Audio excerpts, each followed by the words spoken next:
What's going on, everybody? Cali Death Podcast back once again. Episode 50, dude. We made it, guys. 50 fucking episodes. Yo, here we are, dude. 50th, gentlemen. Happy 50th. Yeah, thank you. Thank you, Terrance. I gotta send Thank one you. out to fucking Thomas Sartor profanity over there in Germany. Hell yeah. Hell yeah. Motherfucker was like, what? You're gonna be on fucking Cali Death? Dude, he's a previous guest. We fucking loved having it, dude. You know that motherfucker is like the diehard. You know? Diehard, dude. He is. He really is. But he's fucking he's full of love though too. Dude, that guy's got nothing but love. You can't tell me that his playing is not the most radical shit going. It's fucking, dude. That newest one is fucking, dude. Yeah. You were on that shit, right, Terrance? Yeah, but I was even when I was doing it, I was like, damn, what am I gonna do to this? It's like he's fucking playing guitar solo the whole time. You know, so much for melodies. Yeah. But it's tight. It's fucking sick, man. Fuck yeah. Well, sick, yeah. dude. I guess Terrance just he's here, guys. He's fucking here with us, dude. But real quick, before we jump into this, real quick, I just want to thank my resident homies, Joel, Joseph, and Casey. Oh, thanks for being with me. Smiley. This whole journey of a fucking rocky. Well, it hasn't been rocky, but it's been fucking like emotionally up. I mean, dude, the emotions that I had today of like, oh, dude, Terrance fucking Hobbs is gonna be on the show. Hey, man, I'm not beyond hanging out with the bros and fucking. Hell yeah, dude. Man, no doubt, dude. And now that I actually kind of understand it, it makes it a little bit easier for me. Like, just trying to be social. Like, I am not the guy that wants to sit on the telephone and type all day. I'm not on the phone. I just don't do that shit. I'm old. You know what I mean? Mm-hmm. No. So I'm kind of more used to like just the old fashioned, hey, give me a quick ring. We'll figure it out. Let's get together. Totally. And virtually we can do that now, dude. So yeah. And I mean, pandemic wise, when it's coming down to it with all the fucking flu, because that's what it is. It's the fucking flu. When was the last time anybody died from pneumonia in the last fucking 2 years? Like, come on. Wait, let's dial it back, dude. Let's say hi to the listeners real quick. Right? Let's dial it back. We got to say hi. Come on, Terrance coming in hot. All right. So it's all good. It's all good, dude. We'd love to have you here with us, dude. No doubt. It's supposed to calm you down, but I don't know if it does. Well, thanks guys for coming and being here with us on our 50th episode. Burning myself with my weed, dude. No doubt. It's a crazy ride we've been on, a crazy awesome ride, and our year anniversary is literally next week, and that's here awesome. We are with fucking Terrance from Suffo on the show. I love you, dude. I love your music. I mean, it's without saying, dude, your music has been talked about more than anybody else's music on this show. I don't know. There's a lot of great musicians out there. I don't even try to like make that comparison because it's kind of fucked up because we all like kind of start together and met on the road. Like even with you guys, like, Totally. It's not like anybody is new to the game. But it's nice that people like have been listening that long and still appreciate it, Most definitely, dude. I mean, I don't know any other way to say thank you than thank you to everybody that's, supported me and fucking all the variations and lineups due to just being human across the years, So it's cool. Yeah. Oh yeah, man. At least I'm still alive. At least we're writing material. Fuck yeah, dude. I got real rambunctious dudes, with the exception of Derek, because he's out right now. So I tried to get him. I tried to get Frank, but it's hard to get them all to. Right, dude. No, dude. Life, obviously, life happens, dude, and fucking trying to get just trying to get us four together every week is still kind of like, is it going to happen? Yeah, it's kind of rough when it comes down to shit like that. So. I mean, I'm just still fortunate that like I can still be doing shit and playing like stuff. Our new material is like really fucking sick. I'm super happy with it. It's just slow going because of the, as the pandemic was going, Eric being from Canada and like not really being able to get across the border as easily as we used to, because we used to have to file for like a work visa and everything like maybe a month and a half before he would come. And now they're just like, they're flipping the script and making it every like 6 months. And stupid shit like that. So it's made it like difficult during the pandemic for him to come down here, be in the room with me and Charlie and Ricky and Derek and just, gel like a band should be, Right. Yeah. It's great that we can all communicate across the computer, but it's a lot more different when you're playing your instrument and everybody's in the room together. Oh, and definitely. sharing ideas and listen to the cool mistakes that happen. And well, yeah, we talk about that at being in the jam environment and being in person, in human, that energy that happens in the room. Well, that you can't duplicate that with fucking Zoom meetings and shit like that, Exactly. I mean, it's great to bring us together over long distances so we can communicate, but I don't think like doing it like your craft. Like I couldn't picture, like fucking Casey over here playing the drums and Joel, you playing the fucking bass across Zoom, trying to get together riffs. Like there wouldn't be like delays and fucking latency and shit. What I mean? Totally. All that, latency, fucking satellite, fucking. And there's technology that you can get to fucking make sure that doesn't happen when you're doing this shit. But it's like still not perfect. How many thousands of dollars you want to put into jamming virtually? I would be 100% new to all of that because I wouldn't even be able to touch it. I'm just using a webcam, guys. All the rest of the gear that's over here is like already plugged up doing some other shit. I was simple enough that I can fucking figure it out. Yeah, dude. I'm push and play type shit, dude. I can't. Yeah, there's more than two cables involved, dude. I get fucking confused. Exactly. See the back of the rack over here. It's just a fucking nightmare.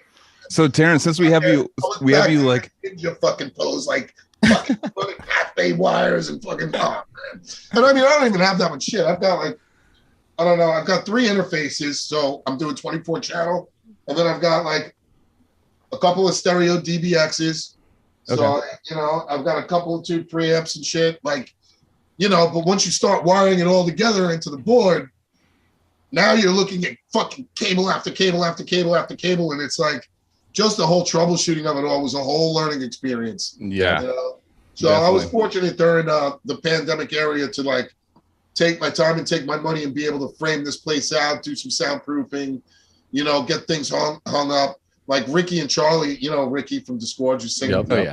Charlie, my other guitar player, they did like all the sheet rocking and running lights and all that stuff down here while we had the time because we all weren't together. We were just trying to work on shit piece by piece.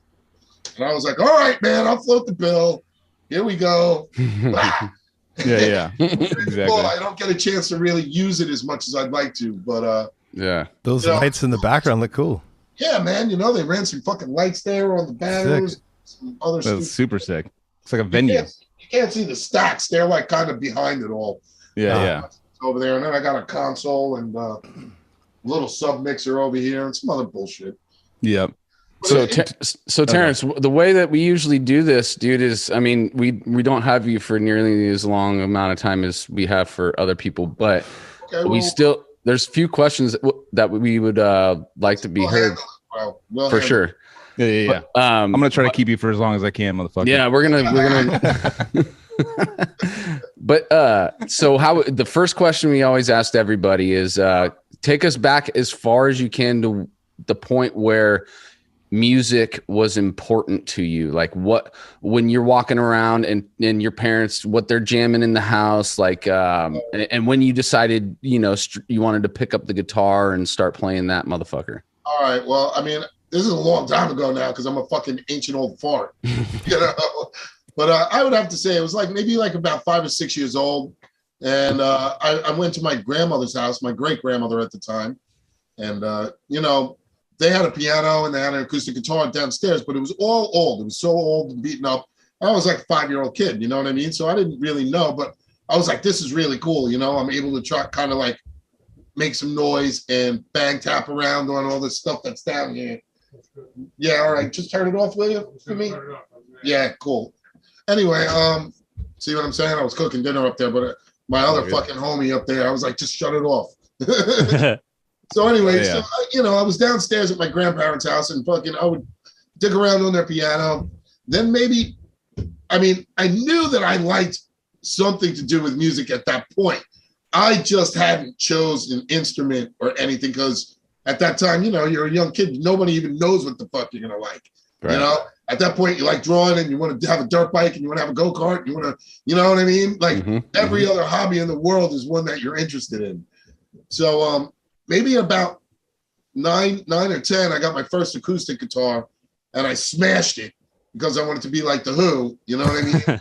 Yeah. And around 12 or 13, I actually got another electric guitar and I kind of took it a little bit more, like it really caught my interest more, you know. So from that point, like, I mean, I was kind of stuck on a stringed instrument. I had played a stand-up bass in elementary school, you know. So there was always an area in my life where music was, you know, something I was going to do. And it was like, I knew art of some sort was going to be something I'd want to do, whether or not it was drawing or animation or like fucking, you know, creature makeup or fucking blood and guts makeup or something. Nice. I always knew I wanted to do something creative that way. But once I got on a guitar for real at about 13 years old, that was it, man.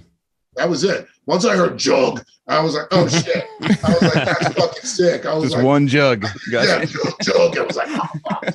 Dude. I have to make sure my guitar sounds like that. And it wasn't like, you know, it wasn't even like we really had much of that because I was only like 13. So the hardest shit that was out there, like maybe at the time would have been like early Ozzy, Black Sabbath, you know, Jimi Hendrix, Led Zeppelin, like Yngwie Malmsteen, like maybe about 15. When I was 15 was when he came out like with Rising Force. And I was like, you're a dick. Like, who the fuck is gonna, and this guy's fucking flipping his shit around with fucking dragons and shit, fucking ripping it up. And I'm like a fucking little kid. Like, I can't even comprehend this. Like, so, I mean, you know, there was always something influencing me too. I mean, in that era, it was just me kind of like really locking myself in the room and listening to things and trying to pick it apart. It wasn't like I had guitar lessons, you know? Yeah. So what's the band that like you geeked out on the first, like you had to listen to them all the time. You had to get all their shit. I mean, I geeked out on so much. I mean, from 13 until like 16 years old, as soon as I heard Haunting the Chapel, I was like, what the fuck? Oh shit. Yeah. You know, but at that time, like, let's say Ride the Lightning had just came out. And that was something that me and my dirtbag friends were like listening to in fucking high school. You know, when Battery happened from Master of Puppets, that whole shit was just like, it's over for me. I'm in high school. I was like, it's over. It's over. They fucking just crushed everything. Like, they were cutting the speed aspect in, you know, and not, you know, because Metallica's changed over the years, of course. And there's nothing you can do except for expect change from everybody in the world. Yeah. Yeah. What's going to happen? If they're duplicating their shit, then they're not progressing. And it might be, it's all perception. If they're different, they're changing, then that means they're progressing in their mind. I think consciously, like, everybody comes up to me and they're like, yeah, man, you write sick riffs. And I'm like, yeah, but now it's like fucking 30 years later and I've heard everybody play the riff. And then everybody's got a different band that already has a riff that sounds like it. So, you know, to stay original is fucking really hard when you're trying to keep into that framework and keep that same type of originality. So it gets harder and harder.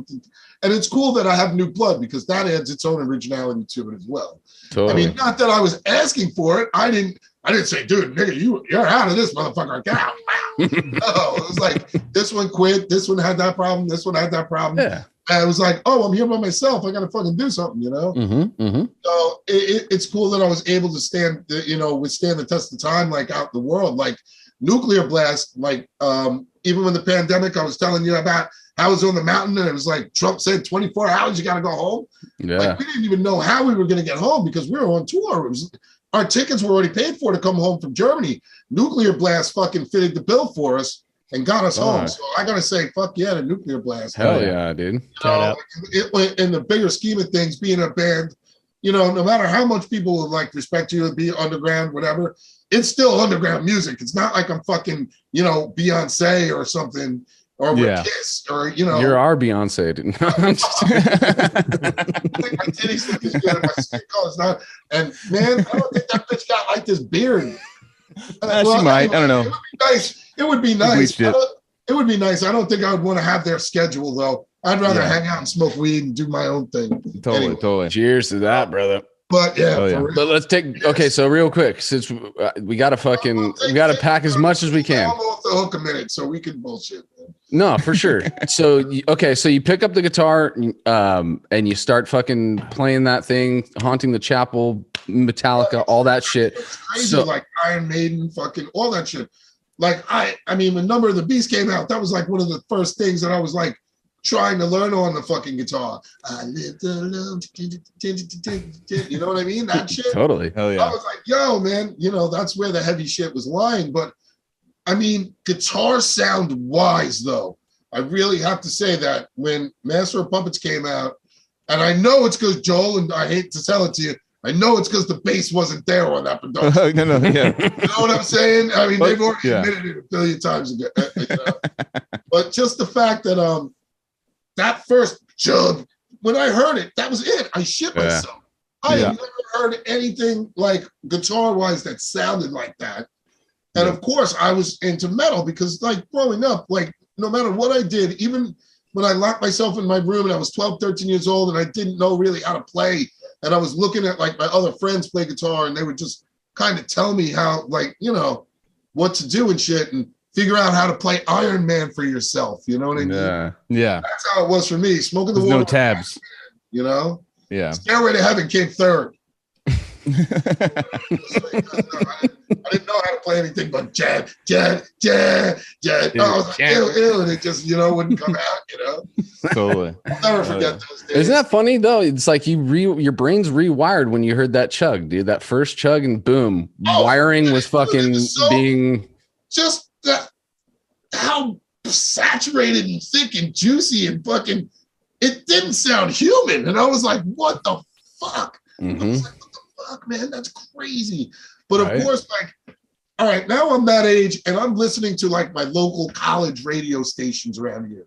So we have Stony Brook University here on Long Island. And then across the sound of Long Island, they had like the Connecticut radio station, NHU or whatever it was, and one in the city. And I would always tune into it. Now, what I end up hearing is, of course, Haunting the Chapel, Venom, you know, like back in the day, black metal, all that shit, and fucking Cryptic Slaughter, right? Yeah. So now Cryptic Slaughter and like bands like Wehrmacht and shit like that was starting to cut the grind beats. It was more choppy, but it was still like the grind, like the and of course, Morbid Angel just fucking Pete Sandoval just clobbered everybody. Everybody. You know? Everybody. And like just that progression of being a little kid, like wanting to play metal and, you know, meeting Frank Mullen, who just wanted to listen to Celtic Frost.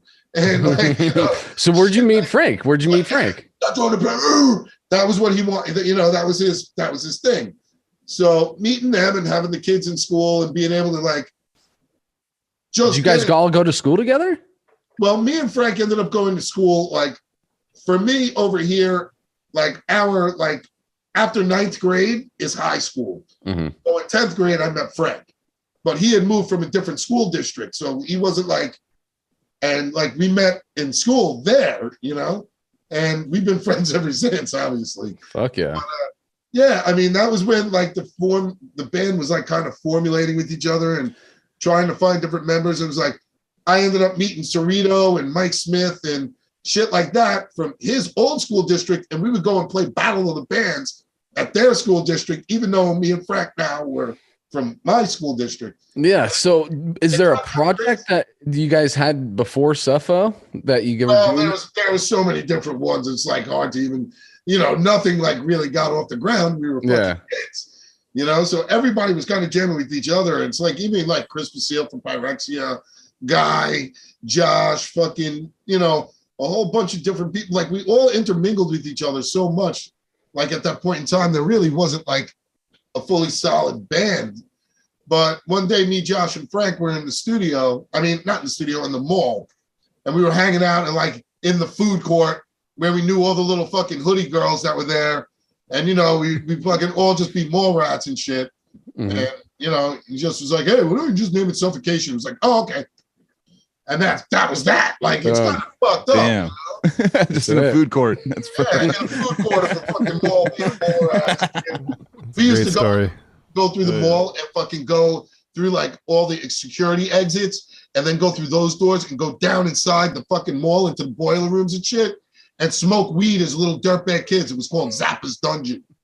And it was fucking crazy. Fuck yeah, dude. Yeah, well, so this is in New York City proper? Prenatal Suffocation infant days. Is it where you guys at? Well, like what part of New York? In Long Island, out here, man. Oh, okay. Were you in Suffolk County? Suffolk County? Suffolk. Suffolk. Suffolk County, man. Come on. I mean, so you're still in high school when you named it Suffocation. Yeah. Fuck, Damn. dude. So okay, so when does it get serious enough to where you're getting into the reincarnation demo? Well, that was like, all right, Human Waste and Reincarnated, the demo, like Reincarnated, sorry.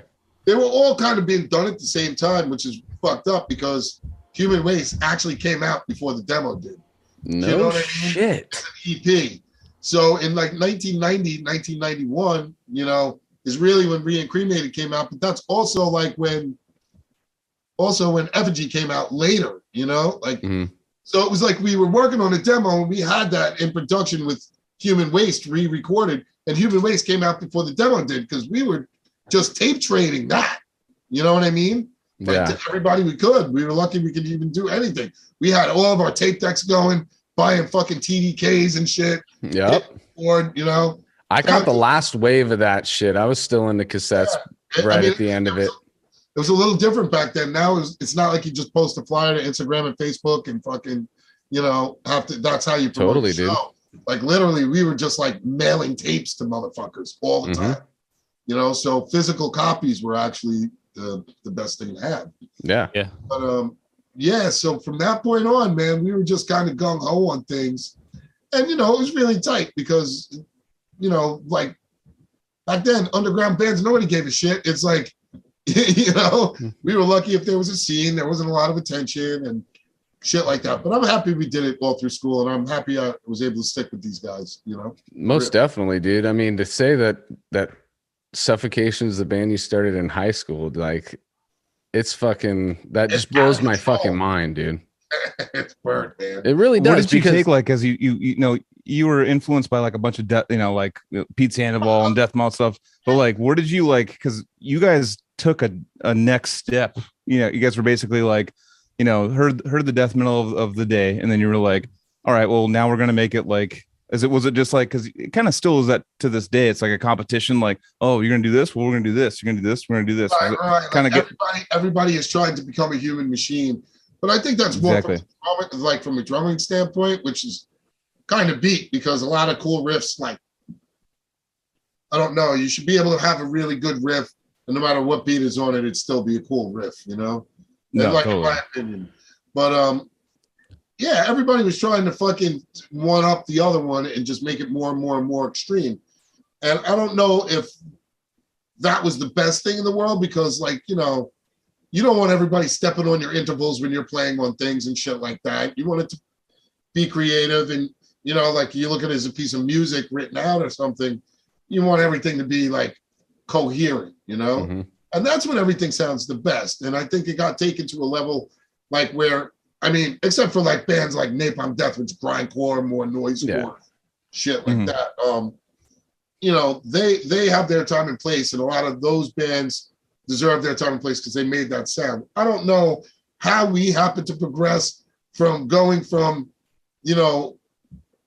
like the thrashiness and the hard rock part of just being kids and interchanging to this beast of a thing that happened. Yeah, but dude. Everybody just seemed to like certain aspects of these different bands, and I don't know. I guess it kind of just came across from each member, like Doug Cerrito to myself to, like Josh or Chris Richards or Smith or Dave, because even Smith, plays the guitar some, or even Dave Culross played the guitar some. Like even Eric plays the guitar some. Like everybody's kind of like able to kind of coerce their own riffs. Mm-hmm. So I just think at that time, the natural progression of things was going that way. I just don't know how it fell on us to be different at that time, because we didn't think we were doing anything out of the ordinary. It doesn't seem like to me a natural progression though. To me, it seems like this like unique, like alien progression that you guys took with like this crazy fucking, like, the fucking riffs. I mean, you listen to you guys' old demos and shit, like it's all still there. Like all the fucking, I do have to say there was a point where it was just like both me and Cerrito were like, we really like the technical parts of music. Like, you know what I mean? Just, if it came down to just straight classical music or whatever, we like those technical parts to things, and we were just trying to, I guess, incorporate things and push a little bit further in writing in the riffs, like as opposed to just doing your straightforward power chord riffs or you know, more doomy things like a Celtic Frost or a Hellhammer or things like that. And like, I don't know, even from the Morbid Angels to the Pestilences and things, how it was progressing from the thrash era of guitar playing. Like the drums just kind of naturally progressed into that as well, in like my opinion. I don't know if how it looked for you guys, but for me, that's how it was. And, you know, as I said, it was just kind of a progression. It was like, yo, do you like shit like that? We could try something like that. It was like, okay, cool. And then, you know, as opposed to just doing like a chop beat, Smith did this one beat. And it was like, oh, okay, we'll try to write riffs around that. And then from there, and it just progressed that way. Like, we didn't know like the difference. And then when we started playing live, even though that we weren't like making money, I mean, this is in a time when Cannibal Corpse was up in Buffalo and would come down to Long Island to play a show in front of 50 people with us in a fucking van with spray paint all over it. You know what I mean? Yeah, that's how long ago this is. And, you know, hearing bands like them, especially in the beginning, because we were all new to it too, it was like, yeah, that's the fucking shit. You know? Totally. You know, I mean, like early Ripping Corpse, like before Ripping Corpse ever even had a record, we were jamming out with Eric Rutan and Sean Kelly and those dudes. Because they were close between Jersey. So the little clubs that were doing Sunday shows that we could get on, we would go and play gigs with them. And that's how we would, you know, it was just our little area. And we slowly started to progress out of Long Island. But it wasn't like from the internet, like now you have the internet. It's so much easier. Yeah. You know what I mean? Like, and technology and recording is so much easier, you know? When we would spend and save up $1,000 from our job to try to like make an 8-track recording, now you can spend like fucking, you know, $500 and record your whole band. So totally, you know, the days of that were a lot different too, man. I mean, I honestly, I miss it, but I don't. Yeah, definitely. For real. Yeah. As a creative, yeah, I mean, you just kind of realize like it's much easier now. But I mean, that shows the drive that you guys had at that time. You know, you make all those sacrifices to be able to bring your art to fruition, you know? I mean, you know, it didn't matter. We were just a bunch of young kids, and we were lucky enough that like we got our first tour to go to Europe, like right at the end of like our senior year in high school, you know? Jeez. We went to Europe, you know, and we fucking played over there. And that was on Human Waste? This was in 91. So Effigy. Somewhere in there. Anyway, but we had the opportunity to go over on tour, you know, and do a tour. And of course it was a shit show tour, but they knew the band and they brought us over.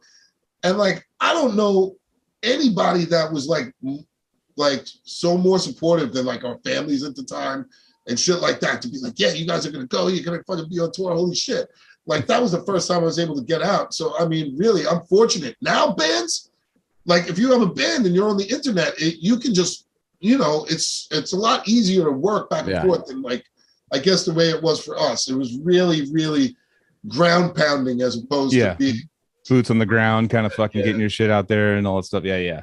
But I mean, but even with that being said, I'm very fortunate I was able to even do that. You know, how many bands got together in high school and like don't even know, you know, usually it's broken up after high school. They don't even talk to each other anymore. None of us are in our high school bands still. Do you guys know anybody? I am. Zero. You're in Odious Mortem's a high school band. Yeah, Odious is definitely high school. Yeah. I remember like back in those days when I started hanging out with Dan and we were jamming and stuff, and he was into like, you know, all kinds of different styles, but he always said like, he's like, yeah, I went to Loose Records and I bought the CD called Pierce From Within and like put it in my truck, and he's like, and this is like 98 or something, you know, around there, and or maybe 99, whatever, but we were just like, we already knew about it back then, but like when he was talking about it, he was just like, I put that shit on in my truck, and I was just like, holy shit, like he like just completely changed his whole And they're telling you like on the 50th episode too, like and that story has been told like literally 50 times almost. Like I giggle every time in my head because I'm like, here it comes again. I was doing this and this and these old. Then I put in fucking how actually old that fucking record is. Like, it's insane, dude. It's insane. Like 20-something years. This podcast would not be a thing if you guys, didn't do that shit. Probably. It probably like the whole like Cali death thing would not have been a thing, and all these bands, Severed Saviors. I am so fucking dated, bro.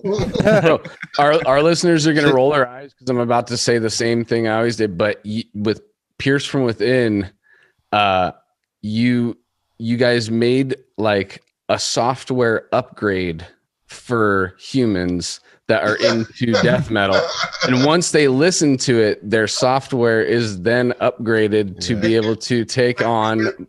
We went from 1.0 from Effigy to 2.0 to Pierce. Yeah, but everybody took it straight to 4.0 right after that. Skip 2 versions. There's some shit that's out there like profanity. That's fucking scary. It's scary shit, dude. Totally. Know what the fuck, man? Yeah, it's crazy. Shout out again, Thomas, dude. I just talked to him today because he hit me up. Oh yeah, hit me up too. Dude, Terrance is fucking coming on, dude. Christ. Well, well, dude, we were always. God bless you guys, man. Fucking fuck you. Fuck yeah, man. Thanks, Terrance, man. We're so stoked to have you on, man. And like, I remember, dude, when I first was jamming with Decrepit and stuff, and we were starting to get some shows and shit, and then Matt's like, dude, we're gonna fucking play with Suffo, man. And I was like, no way. I've never met you guys. That was I think the Key Club show, right? It was like that show was fucking nuts. Dude, that was so fun, absolutely bananas. God. Good times. It's fucked up being on the road, It's not easy. Yeah, it totally. Really isn't. Yeah. And you gotta kind of keep your cool in like the worst, shittiest of circumstances. That's what go ahead. We were on a tour with like Jungle Rot, fucking Pyrexia, and Eternal Bleeding.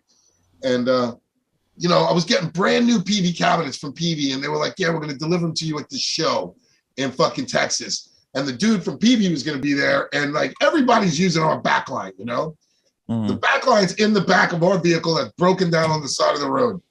So, the whole tour package got to use my cabinets before I got to use my cabinets. I was stuck on the side of the fucking road with a broken trailer tire. Damn. So at that point, it's like, Bush, Well, you guys definitely like as far as like our touring and stuff and all the fun, I love all those bands. I wouldn't want it any other way. Yeah, totally. Like as far as like you guys have been like as far as like when because I've toured with Suffo, I don't know, 3 or 4 times, something like that. But like you guys were like because you get burnt down on the road like you're talking about. It's like not the easiest thing you're ever thinking it's going to be, or like whatever it's going to be a rock star lifestyle, all this bullshit that you think of when you go into it, and like then you fucking hit the road and you're like, oh shit, it's fucking brutal. And then you see like a band like you guys who have been doing it for fucking ever, but you guys are me and you, we fucking hung out like every night. Like we still had a great time every night. Exactly. Get a drink. Yeah, totally. Back up, catch some stairs. Totally. No, just seeing you guys were like it was like the carrot like hanging. It was like, okay, well these guys are still fucking killing it, having a great time. Like I want to fucking like be like that. You know what I mean? I do ultimately want to have a good time. Like, playing music is one thing, and it's like stressing out just dealing with the vibe of actually after playing is one thing too. But I enjoy hanging out and being around people too. I just don't want it to get too freakish. Totally. Because at that point where it's like real rock stardom, it's kind of like, yeah. It's like you guys have found this cool like medium. Right, if I was just hanging out at the bar with you guys having a bunch of drinks, smoking the bowl at the outside fucking deck, Exactly. I'm cool, man. I'm cool. Oh, fuck yeah. Those are the times I'll never fucking forget, man. Those are the best times, dude. I remember how important it was when you guys took that break, like for like 4 years or however long it was. It was like we were like, we're never gonna see Suffo, dude. Like in the late 90s or after 2000, around early there. 2000s. Yeah, we're just like, fuck, they're the best band. We're never gonna see them, dude. Never gonna see them. And then when you guys came back, that was so fucking badass. And like, and Derek had a Decrepit Birth shirt or a sweatshirt on in the music video, and we're just like, dude. Oh, that's right. We were just like, oh my god, what's up, dude? Out of all you guys, who was at their first show back at Maryland Death Fest, dude? That'd be me. I was at that motherfucker. And bro, it was how dated I am, man. I'm fucking ancient. No, dude, I was 19. I think, yeah, I was 19 years old, dude. I was 19 and I flew across the country to see Suffo coming back from their hiatus, dude. At the Thunderdome. It was at the motherfucking Thunderdome, dude. Oh man, that shit was so sick and dude, crazy. I was on the balcony looking down at you guys. Who was playing bass? In a wheelchair, fucking crowd riding. Yeah, he was. Shit. Yep. He was fucking. Dude, you get them every now and then, but damn, I mean, for me, I was like, serious. They're serious, dude. They want to fucking be in on it too, dude. Oh yeah. It was so sick, dude. It was like an incontrollable experience for me. I couldn't control myself during their set because I mean Suffo was, and I'm just gonna keep fucking saying it, dude. Suffo is my all-time fucking favorite band, dude. I appreciate it. It's the best fucking death metal band ever to be created. So we're gonna still be the best. We're just gonna be a little different. It's not that different, but just a little. Did you shed a tear, Anthony? I kind of think I that's what I was thinking about bringing up, dude. I was like, one part was like, I was like, dude, I'm fucking seeing Suffo, dude, and I'm surrounded by my homies, and I'm like trying to be fucking death metal, but at the same time, dude, I'm like wiping my eyes and shit. So nice, because dude, I've known Sammy Duet from Goat Whore for a while, you know. Yeah. Like the band got back together, and we were playing at like New England Hardcore and Metal Fest over here in Massachusetts, you know. Palladium. Scott Lee production, man. Yep. Love Scott Lee. Anyway, so Goat Whore is playing, and I'm like, dude, I can't wait to play. I'm like fucking nervous. I haven't played so many shows in like a while, you know. And Sammy's like drinking coffee, and he's like, I'm gonna fucking bite you on the fucking arm. I'm like, holy shit, okay. So I'm literally on the stage, and you know, I wear glasses, bro. I don't have contacts. Yeah. So I mean, I think that's God's given grace to me that like I don't have to like really be so personal with the front row because I can't see nobody. So I don't give a fuck, you know. Next thing you know, I'm fucking playing, and fucking lo and behold, there's Sammy biting me on the back. Dude, he latched on, dude. It was so fucking rad. While you guys were playing? Yeah, while we were playing on the stage, he ran over there. Dude. Got me. I was like, holy shit, dude. I'm like, you know, that makes you like really understand. Like, of course, a guy from a band called Goat Whore would bite you while you're performing. I mean, shit, dude. Bands are sick, dude. Yeah. The Goat Whore is fucking dope, dude. When they're your friends, though, it's even more odd. You know? Yeah, right. Maybe I'm known for like since acid bath days, like from fucking. So let's talk real quick about that little hiatus. What were you up to during that hiatus? Basically, I was just working a job, dude, just digging around at my own home. Like, you know, I had a little 8-track recorder. And some of those riffs, you know, that you heard after that were like actually written during that period of time. Like, I just didn't, you know, there really wasn't an outlet or, I don't know, like, it was always a drive for me to play, you know what I mean? But just knowing that, you know, like a couple of years later, that's when like Frank and everybody actually contacted me and were like, dude, you want to do this or what? Like, so I had to make a life choice. I was like, am I going to do it or am I not going to do it? And I was like, yeah, I'd rather do it because I'd rather be on tour doing something I liked and miserable than be doing something miserable that I don't fucking really like. That's double misery, dude. Because if you're miserable and out and doing your craft and your art, at least there's.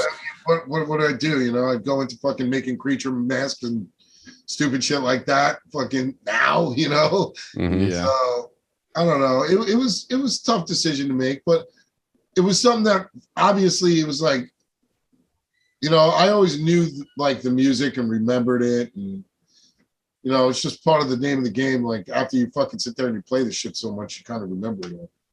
And they were into it. I was into it, and it's been like that for me ever since, you know. But totally. in between that time, it was just like me working a job. I was a fucking soda guy and installing beer and soda systems, walking boxes, refrigerated units, fucking you name it, doing all stupid shit like that. And then just restaurants and bars and shit. That's what mainly. Bars and fucking, you know, country clubs, fucking shit like that. And from there, it was like, you know, once I got the call to get the band wanted to do something again and really go for it, I was like, okay, man, I'm making this choice to do it. If I, I still had all gear and everything, guitars, all that shit. It wasn't like I didn't have the gear to go and fucking play live again, I keep all my shit pretty much. So from that point, it started going from there again. In fact, out of all that kind of shit, it's funny because just yesterday I talked to Dave Colros. Oh, no shit. What's he up to? He's just hanging out, working, man, doing his own thing. But I had to talk to him about some curing techniques for my weed. Nice. Yep. Yeah, that's the spot where people fuck up the most, dude. Yeah. And you could grow your plant to fucking perfection, but if you don't cure that shit, dry and cure properly, you fucked your whole crop, dude. Casey's like, yep, I totally know. Look, we're all slaves to the weed. Weed is the best thing that was ever invented. It is, dude. It is. Fucking praise the mother plant, dude. Drummers hit drums more fucking deeply. I mean, those motherfuckers in Africa were smoking weed and they were hitting the fucking shit and they were like, yo, I gotta communicate shit. Boom, boom, boom, boom, boom to the other tribe. And they were like, boom, boom, bro, boom. I get it, dude. Yeah. They started with smoke signals. What if it was like death metal and like the faster tribe was the dopest, dude? Like could very well have been. I wasn't born there, but I mean, motherfuckers been playing rhythm and fucking blues forever. Totally. Not to get too random here, but so I'm gonna because Suffocation and Spawn Possession are my two probably favorite bands of all time. Awesome bands. So I mean, Dennis from Spawn Possession threw a question at us, and so about to you, and there's a couple parts to it, but I want to know what exactly happened on tour with Deicide in Sweden when someone set off a bomb at the show. Well, man,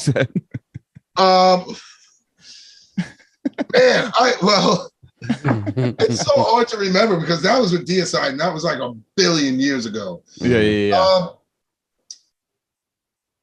I think it was the singer subwoofer from Ill Disposed lit off like a fucking M80 or something large in the crowd. Oh, damn. That happened. But I also had an issue where on that tour with Glenn Benton, we were in Portugal. Mm-hmm. And you know how like at the time Glenn had wrote that shit, you could write a lot on a wall with a dead fucking animal. Yeah. And all the PETA activists were like really like on him. So we're at the show in fucking Lisbon. And it's the first time I'm like really ever in Portugal. And like it's with Deicide, like the most satanic band in the universe, Yeah. And Glenn was like, yo, you want to come back to the bus? Because the bus was remote parked like down the road, like a mile or two or something. And I was like, yeah. And like, as we were going out, everybody recognized Glenn. They didn't know my black ass, And next thing you know, it was like, and they fucking swarmed on us. And we ran down to the bus. There were bomb dogs going around the bus with the fucking cops because there was a bomb threat from the PETA fucking activists. Oh, they threat with bombs and shit, dude. That's how they do it. Like, for real. Damn. Yeah, that was for real. It was kind of like surreal at that moment in time because, we're not like an overly satanic band or whatever. We're not like one of them. Like we're just down with the tech death metal. Really, we'll come down to it. Totally. And for like to almost think that I could have fucking been involved in something not fucking crazy is fucked up. People lighting off explosives out there, though, is a little fucked up, too. Right. You know what I mean? Yeah. But, I'm glad that I'm glad that I haven't had anything really, traumatic happen to somebody other than, like, maybe they passed out or, like, something like that. Like, they didn't get booted in the head in the pit or some shit. Well, actually, you Californians, the first time I ever played at the Brick by Brick. Nice. Yep. Good shout out, dude. The sound man got fucking clobbered by some cholos, man. Was that Ed? Dude, he got no, it wasn't. Up, dude. No, it wasn't Ed. It wasn't Ed. No. Like way back in the day. Okay. I think Disgorge played that show with us, but there was like nobody there. It was a hot box, and the fucking these fucking jack dudes just got out of jail, and they came and they whooped the fucking sound man's ass And supposedly he had a fucking aneurysm behind his eye and all the rest of the shit. And I'm like standing out in the front, and the fucking owner comes out, and cholos get out of the cab. And next thing you know, I'm covered in beer, you know, because the dude threw a Foster's can at the fucking owner and hit him in the chest with it. It was like, thunk, and it all over me. I was like, holy shit. And they like chased down the fucking sound man and beat him to a pulp. And it was like my first experience of San Diego the hard way, you know? it was fucking surreal. Fucking California. You got right in that whale's vagina, dude. Fuck yeah. I like scotch. Scotchy scotch. Scotch earlier. It was delicious. Oh, man. It's fucking good. Dude. Listen, I got to wind it up because I got to get up there and deal with the rest of the episode and all of the things. Well, I really enjoy talking to you guys, man. You Cali fuckers are all right, my boy. Well, can we sneak you for a part two? Can we get when you want a part two, man? Oh yeah. When? I don't know, like tomorrow. I don't fucking care. How's your schedule tomorrow? No, dude. Whenever you want, dude. We would love to. I always say it, but it's so true, dude. You are always welcome back. I would love to do it again, man. You know, there's so much we want to break into. And look, we don't have to do it at a show where there's a billion other people sweating all over you. Totally. I would personally prefer to be getting sweating on and hanging out with you guys, though. Hell yeah. Well, Terrance, thank you so much for your time, dude. Dude, let's impromptu like another half hour. Let's wrap it up. Let's wrap this up without Terrance. Yeah, totally cool. Another reflection type deal. I was just gonna say, reflect too hard and make me feel all corny. And we're gonna reflect without you here, and just we're gonna talk like a bunch of love and fucking all this like corny ass shit. And just like play some death metal in the background and enjoy it. Hell yeah, Terrance, dude. Well, thanks, man. So thanks much, for making dude. time, man. I know that you had multiple interviews today and shit, and we got a new live album coming out. New live album on Monday, right? If you want to talk about that, North America, Frank Mullen's last fucking thing. If you can, grab it. It sounded fucking brutal, that snippet, dude. Oh, dude, it's fucking brutal, man. Yeah, it sounded like I just get older, but it doesn't get any easier, if you know what I mean. yeah, totally. For sure. Well, fuck yeah, man. Thanks for sharing some of your time with us, man. I appreciate it, dude. I love you, buddy. Much respect, man. You're the best. I just smacked my mic. Bunch of crazy motherfuckers, man. Yeah, you know, we try to keep it normal in here. Man. Stay heavy, and hopefully I'll get you in all your bands and your future projects out on the road. Hell yeah, dude. Hell yeah, brother. Good to see you, man. We need it. Hell yeah, Terrance. Good to see you, dude. Cheers, dude. Good. Hell yeah. See you, buddy. Later. Peace, fellas. Yeah. All right.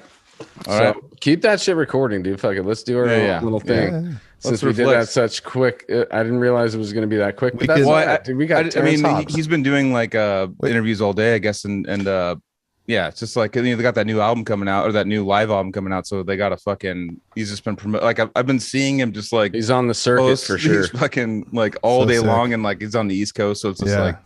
Boom, boom, boom, boom. But yeah. So this is our first post pod that's on the pod. So people, we usually have a post pod. It's part of the. I'm only 1.5 years in. That's why we can actually release this.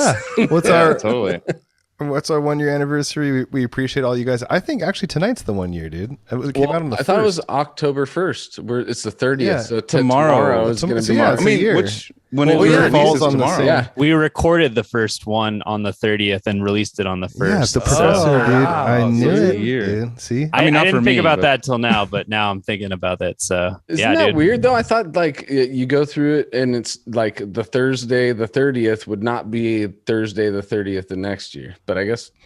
Oh no! When you look at like what I've noticed is like the Facebook memories and stuff. It's always isn't like I don't know, Joseph. You could probably tell me like there's leap year and stuff, but there's like it's always like. I'll be like, oh, this is the craziest Friday of my life. And I'll look at my phone like 2 years later and it's like a fucking Monday or something, because like the days, it's been 365 days. Yeah. But it's not, I wouldn't expect it to have been a Thursday last year that we filmed the first episode. So I need to go check on that. But also weeks of 7. Like it's not a fucking. I mean, you guys are drummers. It's close enough. Anyways, it's close enough. I think we should keep it a little bit Suffocation themed because I kind of wanted to talk. I had there's more questions also that I wanted to ask Terrance. We'll get him back. We'll get him back. But I was really curious about just my main one was just about like putting out albums with like a sense of like sound as like the style of the album. So like this album comes out specific, like kind of like Spawn, you know, like Cabinet came out with like a specific sound in mind. They were like going for it. And I feel like that's part of what Suffo created also was like this different sound, kind of like what he was talking about with that like Jin, like that heavy, chunky, like super tight palm. And you can tell that stuck with him like throughout his whole career, like the Jin, because they were the ones that kind of were the most chunky of the death metal band. I mean, even though Deicide was really close, and but Dying Fetus came along. Well, but I mean, exactly. There's but I mean, like with Effigy. I mean, also Human Waste and stuff, but like with Effigy, it really was that like kind of like holy shit, that's like jin. It's like based around that more. He said the word saturated. That was like a super thick. It's an Ampeg kind of like the H140C tone. Well, I was going to ask him about that, but I know he was talking about he's been playing Peavies forever, so I wanted to find out when. What was he using? Solid state, like, or did he switch to tube amps, or did they do both? And what in the studio? And obviously Scott Burns, and that was a Morris Sound recording on Effigy, right? I'm pretty sure it was. Yeah. But then I think the guy from Ass Suck, I always heard that like the dude from Ass Suck recorded Pierce from Within, and was that the same one that Dude Bro was talking about the other day? The drummer of Ass Suck. Whatever, just kidding. Call everybody Dude Bro, you know. I'm from that dangerous San Diego place. Don't come here. Yeah. I know. I was just gonna say sorry to everybody who put in. So we got the most questions probably out of every episode. No, we'll get him back. Back. He's like he basically like I hit him up and was like, "We are down to the 50th." He's like he basically gave me like a paragraph about like, dude, I got to do this interview. He's like already like super burnt busy, out, but I'll do it for you, basically like. Kind of thing, but like he was great, dude. I want that energy. We just came like in too late. Like we probably should have asked them to come, or asked him to come on like way earlier, because we could have got Terrance probably for like episode 5 if we wanted. I'll take a fucking day off. I'll take a day off. Me too. I'll go on sick for like a 2-hour episode with him. Really dig into that. You know how I was trying to. It looked like I'm like, oh man, dude. When he said a half an hour, dude, I was like, yeah. Well, no, everyone we were like that, but I mean, it's like I think we got him for more than a half an hour though. No, we did. We got him for like 40 minutes, but like. Yeah. But like as far as like Terrance, like talking to him again, because I haven't seen him in person for probably 4 years, 3-4 years. It's been longer for me. Yeah, and like I like just seeing his energy again, just like brought me right back to tour. Just like me and like he's like that all the time, and he would just be like, you know, like fuck yeah, guys, come on. And he has a tour bus, so he'd just be like, come on the bus, blah blah. Like Joel, you're a fucking in. Let's fucking play poker and fucking hang out and drink all night, blah. And like. He's always been like that. Every time I kicked it with him too. I mean, I've only kicked it with him a handful of times, but he's always the same dude. Like as soon as he started talking pre-pod, I was like, he is the same exact guy. Totally. It's almost like bringing it, like if there was like a time machine where we could bring on like Dimebag on here, like just like you think Dimebag would sit there and just be like nodding for the fucking intro, like Dimebag would be like, fuck yeah, motherfucker, just fucking do it, you know.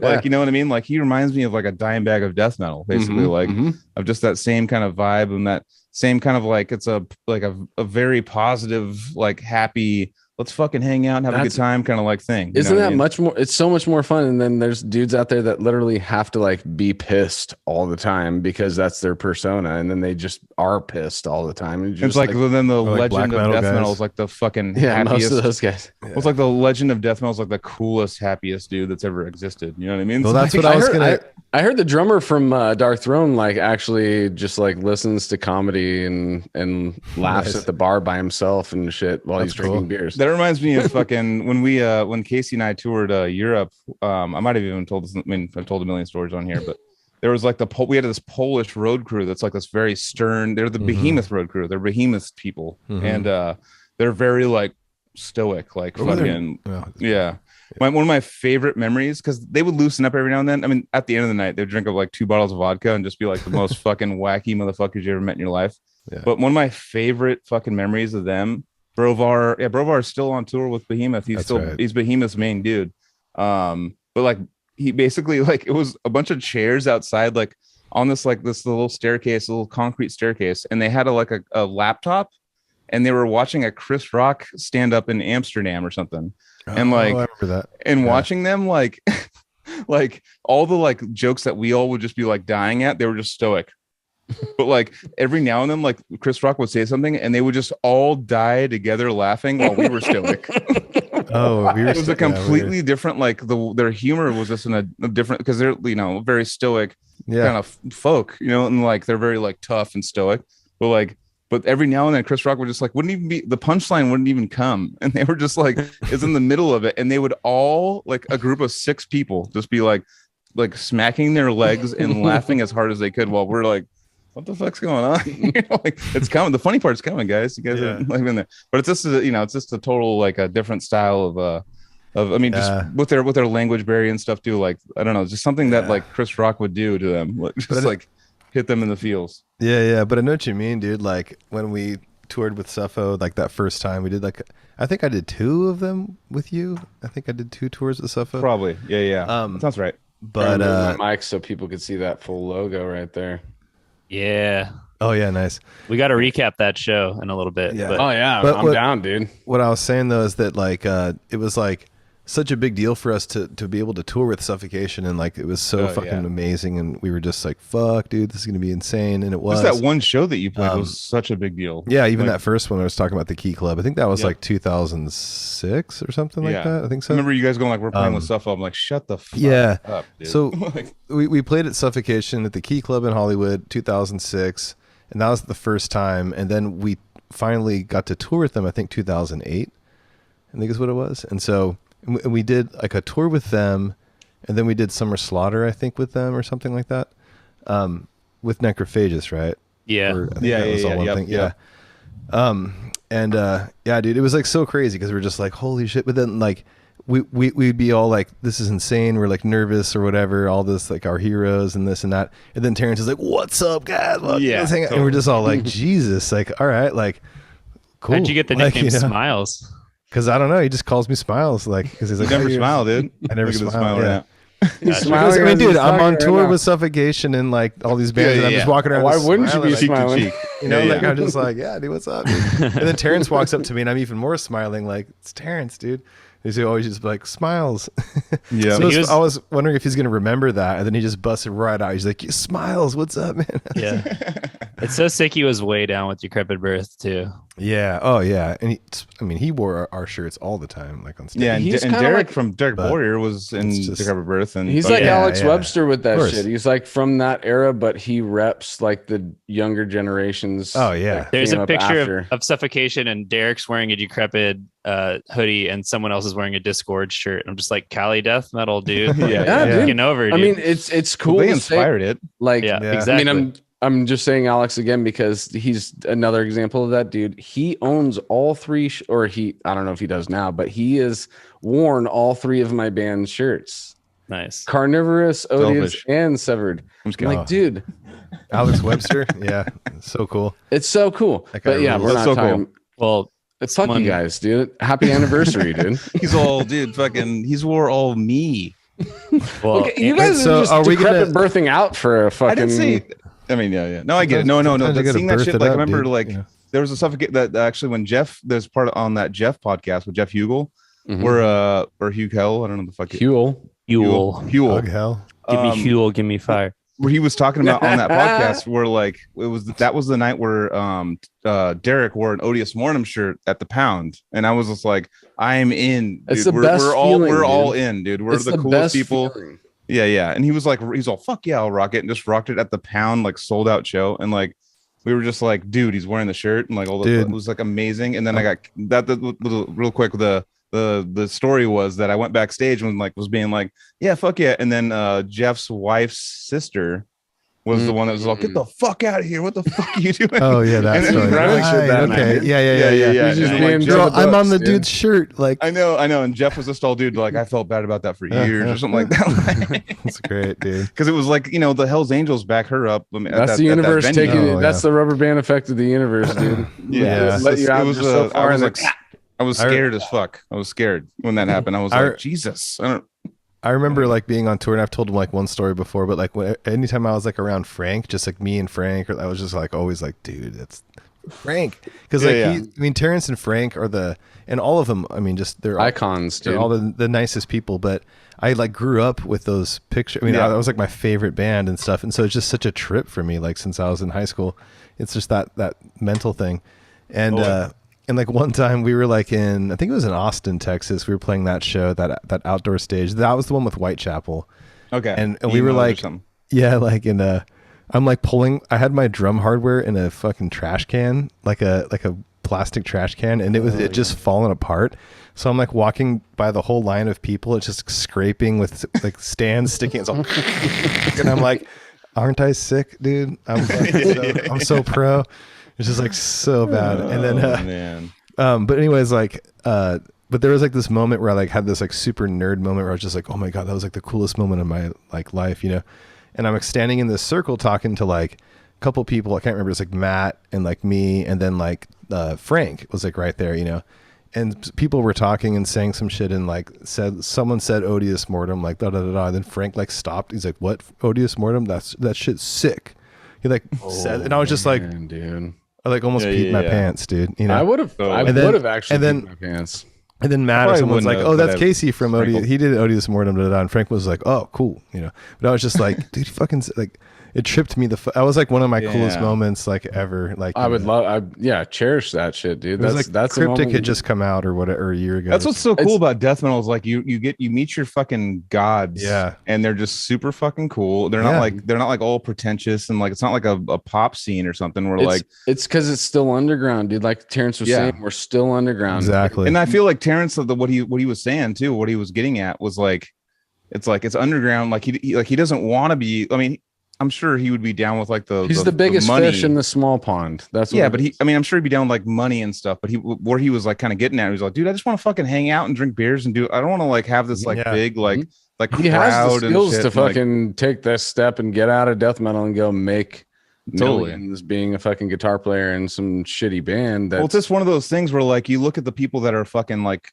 I mean, and he's seen all of it. Like he's toured with bands that are humongous. He's toured with bands that are small. He knows that like you see those people that are like insanely famous and like they're not very happy. Like they're like they have a persona they have to keep on and they can't. And he's like, I can do whatever the fuck I want and keep my same thing, go to the bar, do my same thing and be at the top of my game in the underground scene or whatever. But it's not like I have like a microscope on me. Like anything I do is going to be like, the more popular you get, the more you have to stay in your house because everybody's a fucking psycho. More money, more problems. No doubt.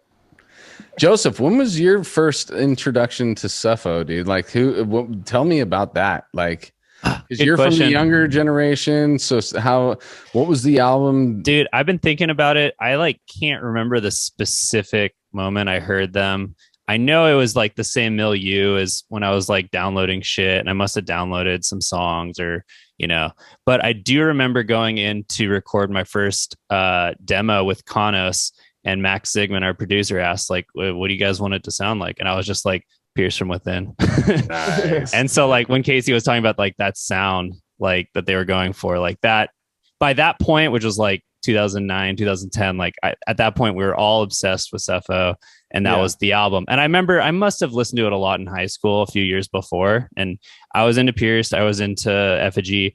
And then when Blood Oath came out, that was huge for me. Like that was that was the first, I think the self-titled just come out when I got into them. But when Blood Oath came out, I was like, this is a return to form because Mike Smith is back. And that record was so good. I still love it. I think that there's a couple things that make it not, you know, quite at the level of Pierce, but it's got a lot of sick stuff on it. And then ever since then, man, I think they've fucking stayed really good. And I think probably like the level of the Pierce that we're talking about, like it's not the level of Pierce. It's probably like the overall like fucking like ground roots style of Pierce. Like there's not the technology to make anything sound better. It's just, not only that, dude, but I was thinking about it just now as you're saying that is something like that. It almost needs to be like the perfect time with the perfect combination of people in the right state of minds and everybody's at the perfect skill set. And it's just like, it's one of those things that like, here's the window. If you missed it, it's gone. And they got it right in the window. Another thing, I remember going to the California Metal Fest 2007 or 8 in to LA. see. and it was like Carcass was like the main headliner, and then like Exodus and Suffocation and you guys Decrepit were on the bill. Oh, okay, yeah. And then like a bunch of sick bands like Psychroptic, The Faceless. Like it was like one of the Is that the Regency Ballroom? No, it was at the Grove in Anaheim. Yeah. Oh, okay. Yeah. And Is that the same tour though? You guys do Regency that tour? I don't even know what that was. A Summer Slaughter tour, I think. It was okay. It was not a Summer Slaughter. It was like kind of a one-off festival. You guys might have routed through it with like another tour you were I just on. remember Carcass and Suffo at the Regency. But I remember Suffo had 3 mosh pits at the same time, like 3 separate mosh pits, and like Frank being like, "We've never seen this shit before. Like 3 mosh pits. You guys are crazy. You California people." And that was when I first found out nobody can follow Suffocation. Like they have to be the headliners. And I remember I was like more into Carcass than Suffo going into that show, and afterwards being like, "Oh man, Carcass, a little disappointing, dude." Isn't that crazy? It's a situation that we've talked about a few times. The Suffo effect. I mean, it's like that's funny that you bring that up. I mean, we've talked about it before with on the show with Suicide Silence. Yeah. When they like randomly were like, no, Suicide's going to be above Suffo. Yeah. Because they were like peaking at the time of like popularity. And like, and I remember like fucking even Dan Kenny was just like, what the fuck, dude? I don't want to fucking do this. This sucks. Well, Dan was the actual death metal guy in the band. I know. He's like, it was like blasphemy for him. What's going to go down right now? And it was blasphemy to him. He was like, he knew. My friend saw Suffo open for Morbid Angel, and they said the same thing. They're like, dude, Morbid Angel would have been a sick show, but it happened after Suffo. You can't follow Suffo. That's how live. That's so funny that you said that, dude. It was the same thing for me at Slim's. Morbid fall, and I fucking love Morbid Angel, dude. Of course, yeah. But it's just like once Suffo's done playing, like your brain just like kind of shuts off, and it doesn't get. It won't. Who is there? There isn't. There's no other band that could do it. Oh, and the thing is with Suffo too is like that, you know, like their sound quality on their albums is good, but like when you see them live and it's like all professionally done with like fucking like all these crazy amps dialed in and like and they're just still the same band, you know, like and they all got the stage presence. They fucking the best stage presence, and they got all those things going from. They got Frank banter in between. They always play straight Frank bangers. Banter in between is the best. Yeah. He's like, I had to go to church. I fucking hated it. No, he would just like freestyle. I mean, sometimes he would keep it the same. I could tell like after we'd have like a rough night of partying and stuff, like he would just be like the same thing he said before, but every now and then he would just go in the weeds on his fucking banter, and I'd just be sitting there. But I love that because he would go personally. No, totally. Talk about his family. He'd talk about his daughter. Yeah, how he's training her to be a death metal vocalist when she's 9. You're just like, dude, one of the craziest. I don't know if this is whatever. I'll bring it up. So one time, his daughter was like probably a 16 or 17. Yeah. And we were in Vegas. I think she was living in Vegas for some reason. I don't know the whole story, but Suffo was a stall dude. His Frank's daughter is bringing her new boyfriend to the show. And like Frank, and the night before, Frank's just all, if he's gonna fuck with her, I'm gonna fucking tear it. We're like in the bus and he's got like a waist. He's all, I'm gonna fucking slit his throat. I'm gonna fucking blah blah blah. And then like he showed up and Frank was just like, he was like super nice, like cool dude. And like Frank was just all like, fucking, he's all dude, and Terrance is all dude. I think he just threw fucking Frank for a loop right here, dude. Frank would be the worst like dad to show up to. Oh my god. Well, the thing about Frank, one thing about Frank that I've always known, and because after touring with him for a bunch, but like he's like one of the quietest, chillest dudes ever.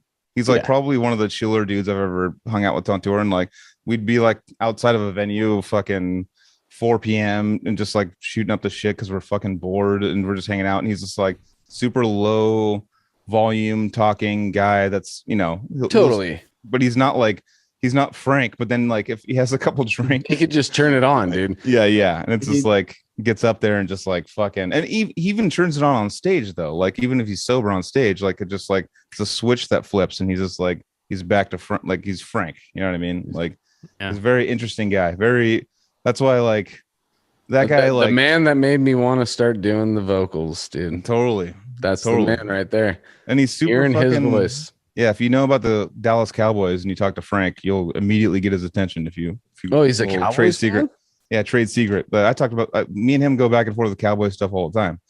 Like he's my dad's a Cowboys fan too, so I know all about the Cowboys. You know what Dude, I mean? I could just be like, I know Kevin Gogan, dude, and he'd be like, oh, what's up, dude? No, he'd be down. Like fucking Phil Anzamlo, when I hung out with him, I just brought up the Saints, and it was just like game over. Like dude was just like hugging me and just like showing me his Saints tattoo and just being like, fuck, I'm in this for life, motherfucker. Just like immediately like got in, like wasn't really even trying, just wanted to like I had nothing to talk about. I didn't want to do the whole like you're one of my favorite vote of all time. The one thing that I also wanted to talk about tonight, now that we're wrapping, or not wrapping, but just talking about what we wanted to talk about, was like finding Derek. It's like, and this is, I want to say this without being conceited, but at the same time, you think about it, like the Cali Death scene has kind of been like a farm team for the major leagues, dude.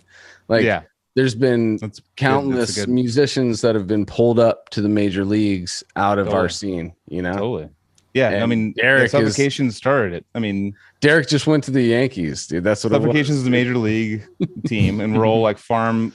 I mean, to a point, we're all farm like teams trying to get in the same league. But there's some, if you get called up to fucking Suffo, then I guess you got to play in Suffo, minus Anthony. Well, I feel like we should shout out Deeds for coming back and getting on Maryland Death Fest with the OG lineup, dude. That's sick. Nice. Yeah. Because that's like major league Cali death metal band of its own. Most definitely. They just haven't been around live. Like the albums are all fucking major league, and now they're when the France back. thing happened, I was like, this isn't just going to be a one-off. I think they're starting to ease back into maybe touring this thing a little bit. They just seem to have like a couple really good shows, and I feel like they'll be back like doing big stuff again. Maybe not touring because families, kids. How exciting is it that Mike and Jacoby are back in the fucking fold, like legit? Jacoby's back in the fold legit because he picked up the fucking strings. One of my favorite things ever was so I saw them post that, and it was like, it's all 6 minutes posted 6 minutes ago, and I was like, oh, I'm gonna fucking send it to all you guys in our group chat. I'm like, dude, I'm gonna fucking be first, and like fucking Joseph's like, god damn it, like I wanted to, like I was like 1 minute behind me. Yep. Yeah, dude. No, he was 1 minute. I actually got it in. Oh, you got it in nice, dude. And I was all boom, and Joseph was like, god damn it, I wanted to share all that with you. Yeah, but that's like getting Ivan in the band on guitar, which he's a fucking amazing guitar player. Listen to Continuum, he's fucking amazing, and he's always been amazing. Carnivorous, he was playing guitar back in the day. Dude. He was already fucking at that time. You could already tell like this guy's gonna keep going. Well, that was the first time at the Thunderdome. You and Dan Kenny brought him over, and you basically were walking to the liquor store or something. And I remember Dan Kenny going like, "This guy is way better than me." I'm like, I'm so stoked he's in the band. Like, he's way better than me. And he was give a shout out to Mike Torres, because he was Torres. coming in. You remember him, dude? The Mike Torres, dude. Yeah. I'm still friends with him.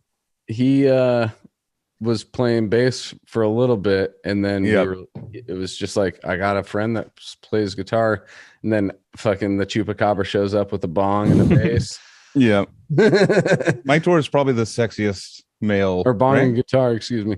I think he's probably the hot of as male. He was a handsome man at the time. Yeah, he's still, now he's all buff and just like. Is he still all buff? And he like got clean like 10 years ago, and he's just all like super buff, and like I'm just like looking, and he's like single. I'm like, Jesus Christ. Yeah, he was definitely like model status back then. Yeah, it was kind of weird. It was kind of weird to see that dude play death metal when he's all like GQ fucking party at pool party at the fucking Palms in Vegas, dude. Yeah, I'm taking over. Take over. Yeah. So last weekend we all hung out Anthony and Joseph was the first hangout ever, dude. For the people who've been around for a long time, new time, whatever. We took this picture to send to Casey. Yeah, because we missed him real bad. Because we've never hung out. We did miss him very bad, dude. Casey, that's an Android picture. On down. So yeah, this was the first physical. We should probably.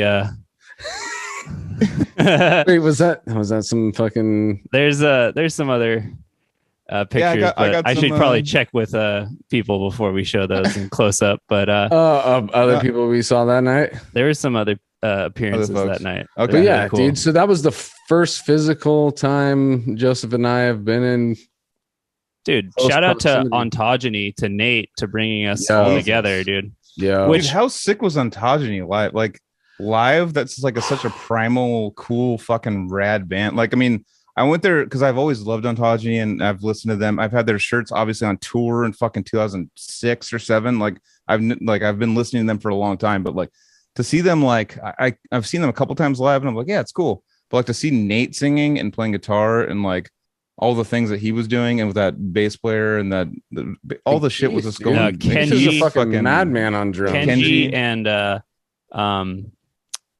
Keith, Keith dude. and Fucking Nate. Yeah. amazing. Yeah, I saw Yeah. the videos. They looked fucking awesome. I wish I was And then there. Dude. Fucking it was just a real fucking crazy like fucking primal. for you death guys, it metal wasn't. energy. This was my first time back to live music. That show. You were getting down. Oh god. Mm-hmm.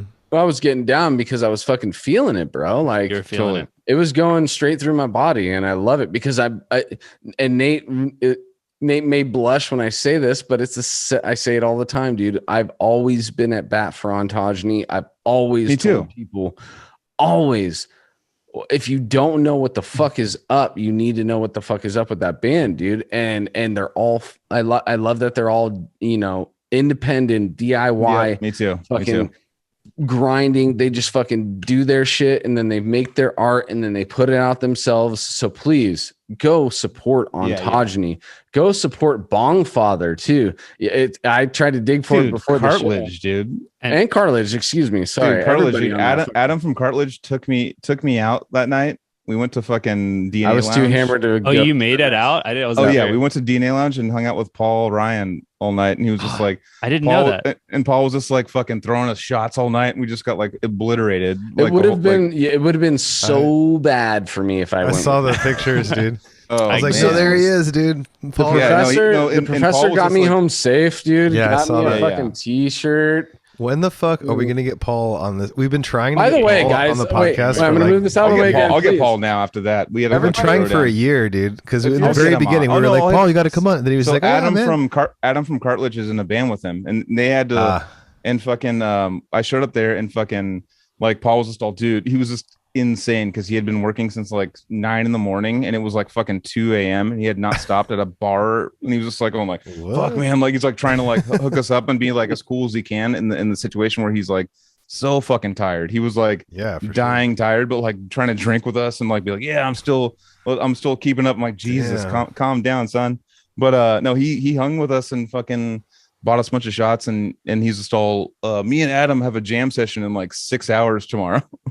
And we were at the bar and they went and jammed the next day, and I was like, Damn. oh my god, because they're in a band together. Savage, Adam, yeah. the drummer of Cartilage, and He's and, fucking Paul Ryan. awesome. Super Yeah. sick drummer. The band super sick Cartilage drummer. with I think Mike Flory from Logistic Slaughter on guitar. Yeah, I remember and his you fiance saying, on Joseph, second I remember guitar. you being like, dude, Cool. this guy's a fucking metronome tonight when we were listening to the kicks. You were like, Oh yeah, Oh, dude, I went up in. and got like a little footage, and he's doing like all singles. Like, I'm like, fuck yeah, dude. And I was like, all right, this guy's better than me. Like, I got to start practicing. he also said like probably when we were hanging out like all night, he was just all like probably 4 or 5 times. He's like, I want to be on Cali Death, dog. I want to be Oh, yeah. like, yeah. And I remember we Great. said Yeah, we'll set yeah. up an episode for sure, yeah. dude. oh yeah, Yeah, I Let's mean, do a Cartilage episode. I'm super down. We Should- love should that. we do- that. What's up? What I was gonna did you say? Should we divulge who we're gonna have on this weekend?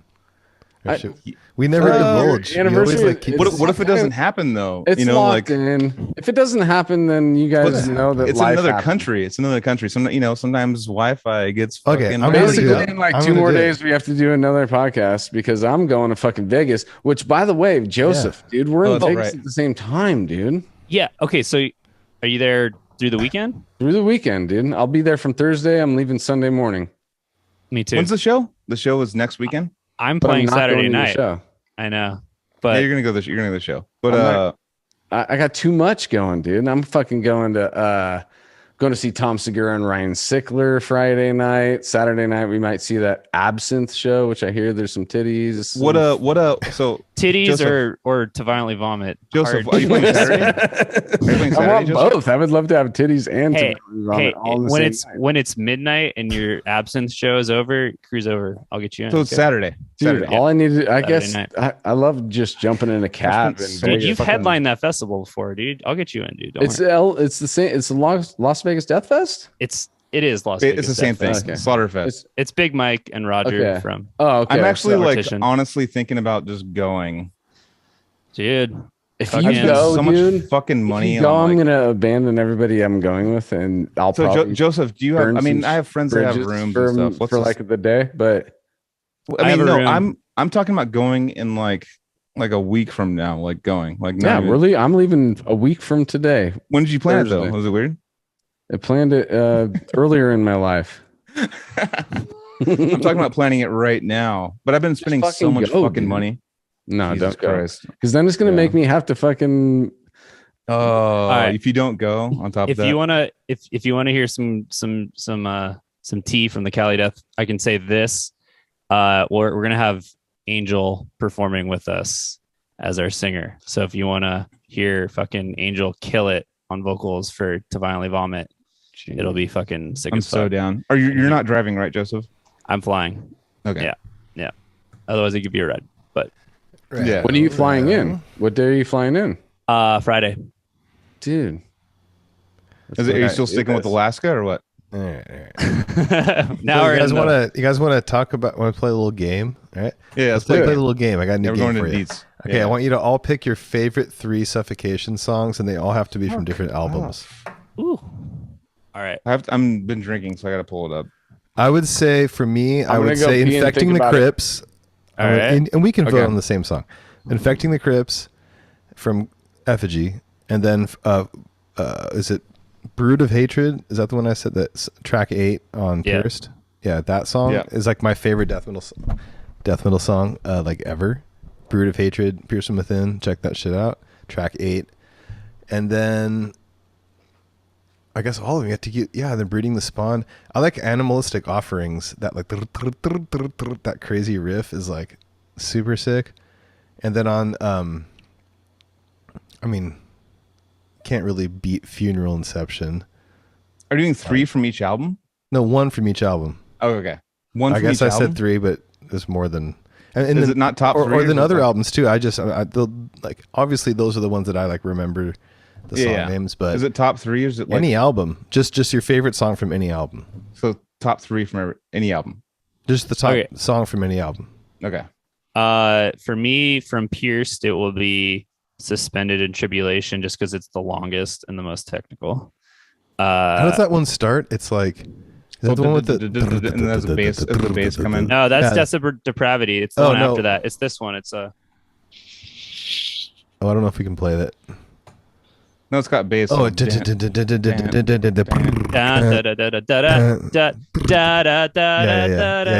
Riff song and rules. Yeah. riff. Is that the one that has that like outro? Yeah. We're all like out of sync. Yeah. Because of the internet. Yeah, but yeah, for sure. Fuck And yeah. then, That's a really good one. And then from Blood Oath, fucking, I think Dismal Dream might be the sickest one on that track 2. And then from Jeez, every album? It's a gnarly Well, question. just No, any I'm album doing you 3. want. Just I'm doing whatever 3. album you choose. Whatever. Yeah, Are you you doing can 3 pick, total? And yeah, then whatever. from- I picked total. 4, but what's cool. Okay. I would pick Devoid of Truth from Despise. That's like, yeah. That's a sick one. Yeah. Mine are more pop stuff. It's going to be, I mean, Pierce from Within changed my life, so I can't just like walk by it and just be like, yeah, not Pierce from Within. Because when I heard that song, I was like, what is going on? Like, Oh, of course. when I heard that, I mean, it's like an the easy song is one. so good too. It's just an easy one to take, but it also too, like, obviously it's my probably most listened one, but at the same time, like, it's the most like fucking staying power that like if I hear it, like we saw Frank's last show with Suffocation, and he gave his big speech like about like not wanting to be too old to sing, and I have it on my Instagram where he's just all like, I don't want to be that guy they wheel up here and just supposed and like they're pull their shirt and like he's all I want to keep doing funny this. If they actually, Can you pull that up, Joel? Getting wheeled up. I Can probably you find can. it? Pull it I'll up. Share it. I'll That'd pull it be- up while I'm talking. As long as it's not the song or whatever. I mean, I think we I mean, can share. it's live, so they won't tell. You know what's weird Yeah, too we is don't have, Just not mute it somehow. but I've noticed that like I'll talk about it later. But another podcast they just throw music on all the time because they're just. I think it's like 10 seconds. 10 seconds is the. Oh, you can do 10 seconds without getting. I think it's 10 seconds before you get really flagged. Yeah, I didn't know that. But yeah, so I'd probably say like Pierced, like Thrones of Blood. The worst like, was when we put up that there was like a we shared a Rammstein. Oh, video. Rammstein's. I got the worst copyrights. No, it was like them setting up that stadium thing. Yeah, and we showed it like on the podcast, and it like got the instantly it was like blocked. That was us even, just testing the waters. So it wasn't even like it wasn't even like a demonetized thing. It was like we were just done. Yeah, it was blocked like the whole episode. Pull it out. So I don't understand. Yeah, I don't understand how that works, but I got it pulled up right here. Well, we got to like get the permissions and all that. We don't do that. So. Oh, dude, this is such a good. I'm so glad we're bringing this up right now. I think if there's no volume, you're good. No, he can play the talking and all that stuff. Oh yeah, yeah. You see it right here? Yeah, I don't know if there's like a screen thing. Perfect, dude. Yeah. Check it Oh, out. your speaker's off on the bottom right. I'll be able to fucking do this, you know what I'm saying? And I'm just going, man, I sound fucking amazing.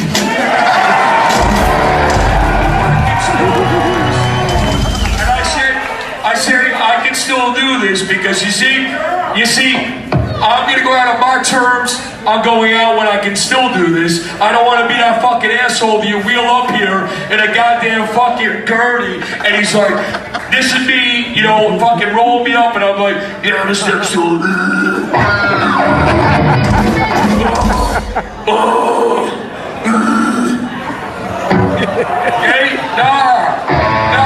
Okay, fuck that.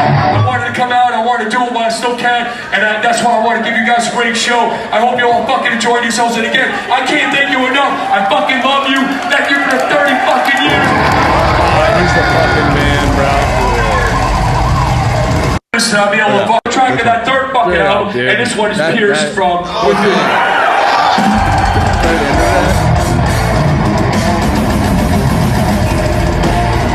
Alright, cut it. No, not good.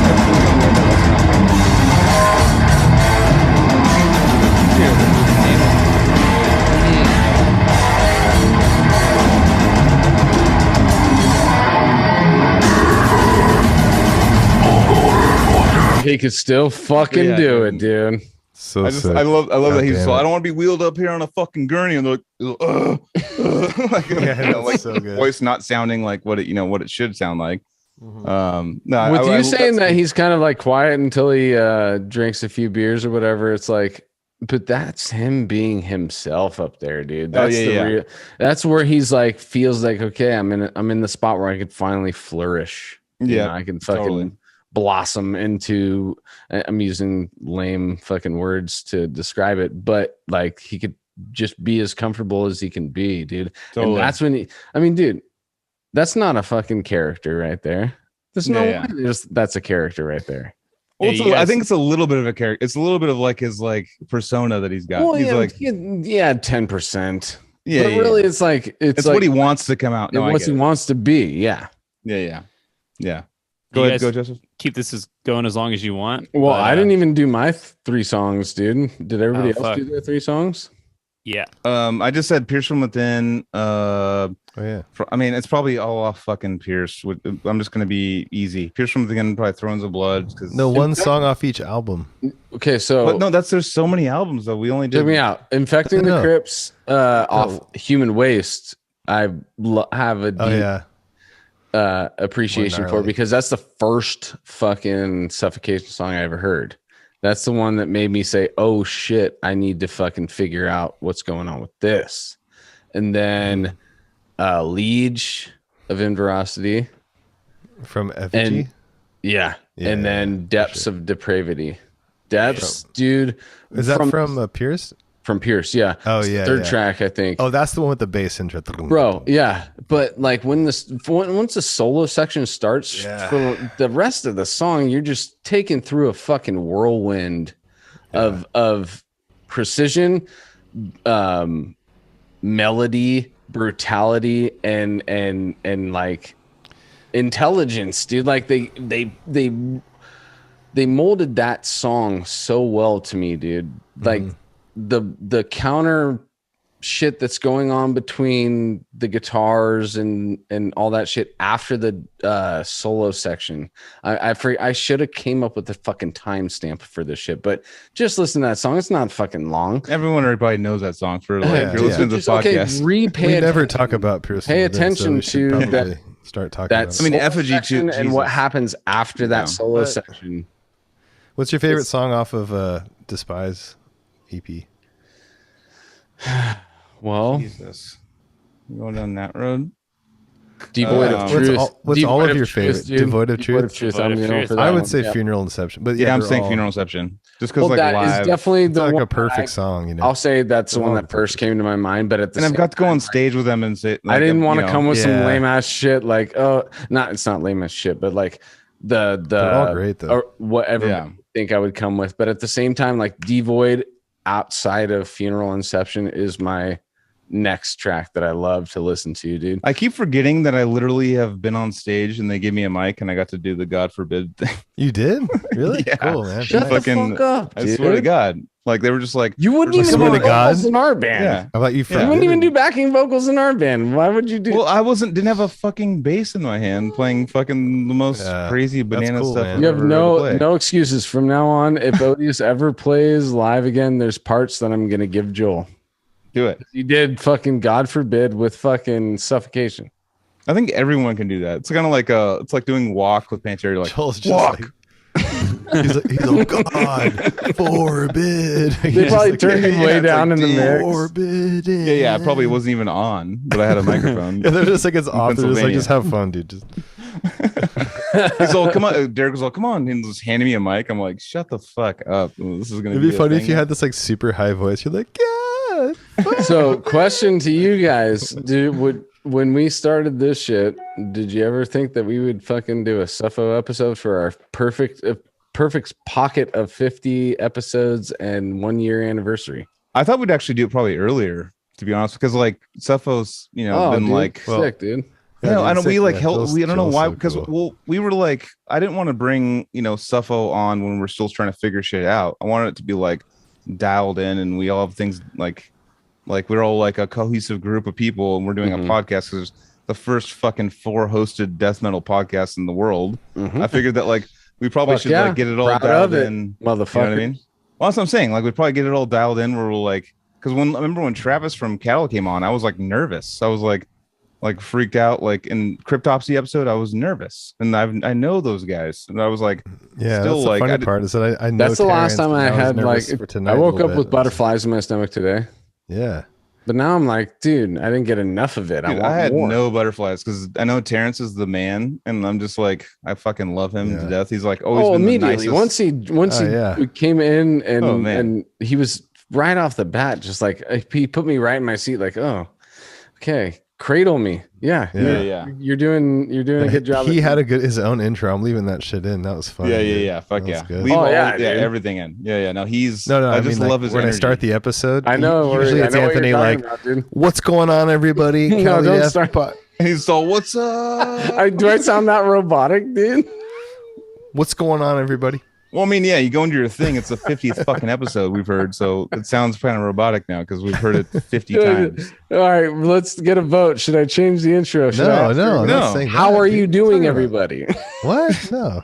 You're all Saying hello, that's what you say, man. It's all good. hello, death metal. Yeah. No, it's no, but just having Terrance and that energy is really cool to see him again because like I said on tour with him, it was the same way every time, and he was like, me and him were like connected because most people would be like tired and shit, and me and him would be like, let's go as big as we can. He's way older than me, and he still had the same like mindset as me. Yeah. And he's also said things like, he's all, Joel, dude, you were like the craziest motherfucker I ever toured with. I'm like, shut the fuck up. Well, I need to go to rehab or what's going on? Alcohol. Did you get stuck between their seats too? You got stuck between all the van seats? Oh, that was my intro to get to him. That was my You got to get stuck between the seats, dude. Yeah, it's like that was school to get to fucking Terrance level. So, dude, should we give these guys a present? I vote yes. We should give our listeners a present. The present that I'm talking about is Decrepitated Tormentation. I think we should fucking give it to them. Yeah, let's give them episode 0. It's like the demo of our Joel's podcast. totally not even involved. Joel is. That's probably as good far for away the as you listeners. Oh yeah, we're gonna. I'm not involved. Are you talking about releasing episodes? Joel's jealous because he's not on it, dude. He I'm doesn't jealous. want Joel's not. I'm not on jealous. it. I'm not jealous. Joel's not on the first two. Then or the Oh, episode 0 shit. and 1. This is But- episode 48 for Joel.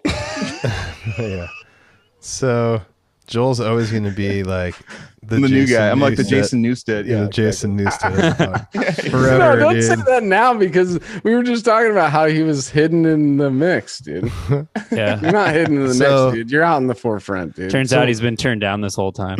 Yeah, it turns out no one can exactly. hear me. Actually, this is Joel's last episode, everybody. Just so you know. Like, Thank you guys very much. I had a great time. I love the podcast. Fucking good times talking to my favorite Nah, people. dude, I would fucking cry tomorrow. I want Joel on this with me always until this ends. oh, of course. Yeah, so we made episode 0 before the Deeds episode, where Joseph and I interviewed Anthony, and then after that, we decided we wanted him to basically come on to the episode, the podcast, and be like the host, and all that stuff. And yeah, so that's I know, dude. I don't know. There's got to be at least 2, 3, 10 subscribers that actually did see that. It was Well, up this is for a something bit. that we should- yeah, we until we should put have- up we the should have- Deeds one. We should have done this after Terrance had take off. We should have done like a fucking anthropology of the podcast because a lot of people didn't listen to episode 0 through fucking whatever. Like they don't know Yeah. like how we started doing it. and Yeah, stuff well, like let's that. We're talk Like, definitely about- getting some newer people coming to the podcast. yeah, on this so- or something. Yeah. So the way it started is basically, and I'll let Joseph talk about it, but we basically just kind of like talked about it like for a bit and kind of had the idea. And then we kind of basically decided that first episode we'd do Anthony, like talk to him about Severed Savior and like all of his stuff. And Joseph, do you remember anything else about that whole? I mean, we were considering like lots of different kinds of content, and it just kind of settled in once we like got Anthony on board to do Deeds. It was like, well, once we've done that, we should just interview these other bands and like at least have an interview series as part of the channel. Well, so just to kind of back up, so we did that episode with Anthony, and then we were like, dude, you should come on and stuff. And then Anthony, you like got a hold of Mike Hamilton, right? Well, it was actually, I was talking to him at that time, like freshly because of the Deeds thing. Like we had just doing your finished getting the new Deeds record, my guest spot. And your vocals on the new Deeds record. Your yeah. Right, And okay. What track is that called again? Ascension Vortex. And from what the album's called again? Nucleus, right? Yeah, it's the newest Deeds record. It's fucking sick, dude. What track is that? I think it's the 3rd track. It's the first track with guesties on it. Okay, it's pretty unmistakable when Anthony starts singing. Yeah, it sounds like Anthony. Is it really nice, dude? He's all I don't even know. I don't even know. Yeah. Eternity. I don't even know. Yeah, exactly. But so, what were we saying? Well, no, I was just saying. you guys all like hit me up about the idea too, and I was kind of like after because the podcast world hit me with Carrie because Carrie had fucking the son Raylicast, and that was actually like a fucking successful Can podcast. you still find that somewhere? There's like one episode online somewhere, but it's like literally like they literally were like top 4 podcasts for a while. Like I'm not even kidding you. I was on literally, it. I was on it with you, dude. No, they literally were that like was my first podcast experience. No, for music, they were top 4 or something, and they were like, "Dude, we're getting a bunch of hits and shit like that." And I'm like, "What the fuck?" And so Carrie, obviously, best friend, just going like, "Dude, come on, check it out." And I had a good time on there, and they're like, "Come on again, come on again, come on again." And we were just like, and then we were like, "Come on, bring Anthony," and stuff like that. And then we basically like fucking, and they did a really fucking good job. And Carrie did really a really good job. They had printouts for you, an outline of the whole episode before we even started recording. You're just like, oh shit, dude. Yeah, those they got lost, I think, because there was like a big, whatever. I'll talk about. I don't give a shit. There's a big blowout at the end where like 2 members of the podcast that were not me and Carrie got in a big heated argument like after we got done with one, and it was just like screaming and yelling and like, "Fuck you, I'm done," blah blah. And I think the person that was in charge of like running it was just like, "Fuck you," and just deleted them. It's like it got like really I'll just dark. say stuff that I've done has also been taken down that way by that same person? Yeah. It's a different person, but yeah. Oh, it's a different person. Yeah. Okay. But no, it was just it started off really cool. Like we had a bunch of cool episodes and stuff, and it was like getting like 4,000, 5,000 fucking listens a fucking episode. Like it was, and it was. I really, had a fucking blast, dude. Yeah, you can still find it. Just look up a Railacast online. There's one episode on there, but Carrie was crushing it with that. And oh yeah, dude, he was definitely a host, and that's why I always wanted to. Not only did I because I love Carrie to death. Carrie, if you're listening, smooches, brother. I'll fucking love you till I die. Yeah. You are a killer host, and that's one of the reasons why I always want you to come back onto the show. Yeah. Not just because of that, but because we're homies, but like, you know what it's like to be on a podcast. Just the amount of professionalism he had, because when he takes something seriously and he gets into it, like he really like takes it fucking serious. When I walked in the first episode and they handed me a fucking like a full page of things they're going to talk about, I think we got like a stapled packet. Yeah, like everyone got a packet handed out to them, and it's like, this is what we're gonna, in the order of what we're gonna do, because Carrie, like I showed him like podcasts when we were younger, like Adam Carolla, and he just started listening constantly. And then obviously Joe Rogan got popular like right after that, but like Joe Rogan was a nothing back then, you know what I mean? But like we were listening to podcasts a bunch, and like we're like, damn, like on tour and stuff, because he was touring too back in the day. Like it really just fucking, it's like, oh, we don't have to listen to these like, hey, welcome to 98.5. Well, it's like, it could be like an actual like hangout with like people, humans talking. Us. Yeah. And that was where podcasts,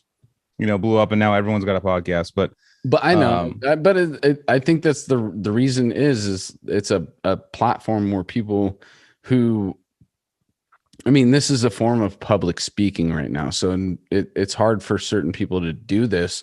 But at the same time, it's like, if you're comfortable with yourself and you're comfortable with the people that you're talking with, you just be yourself. And I guess this is somewhat entertaining. If the numbers keep growing and people talk about it, it's like, okay. Yeah. Well, I mean, like me and you talking and stuff, like we realize like an energy, like just like talking randomly, and we're just like laughing our balls off. Well, the same with Casey. Like we'll be talking and just laughing our ass off, like on the phone with each other, and we're like, dude, this is like the organic energy and the organic jokes that came from it and the organic laughs that came from it. Like if you can get that, in the beginning of this podcast, I was like fucking petrified. I would love to actually listen to the Carrie, Casey, Joel, Joseph 4-way conversation, drunk on our own couches at our own house.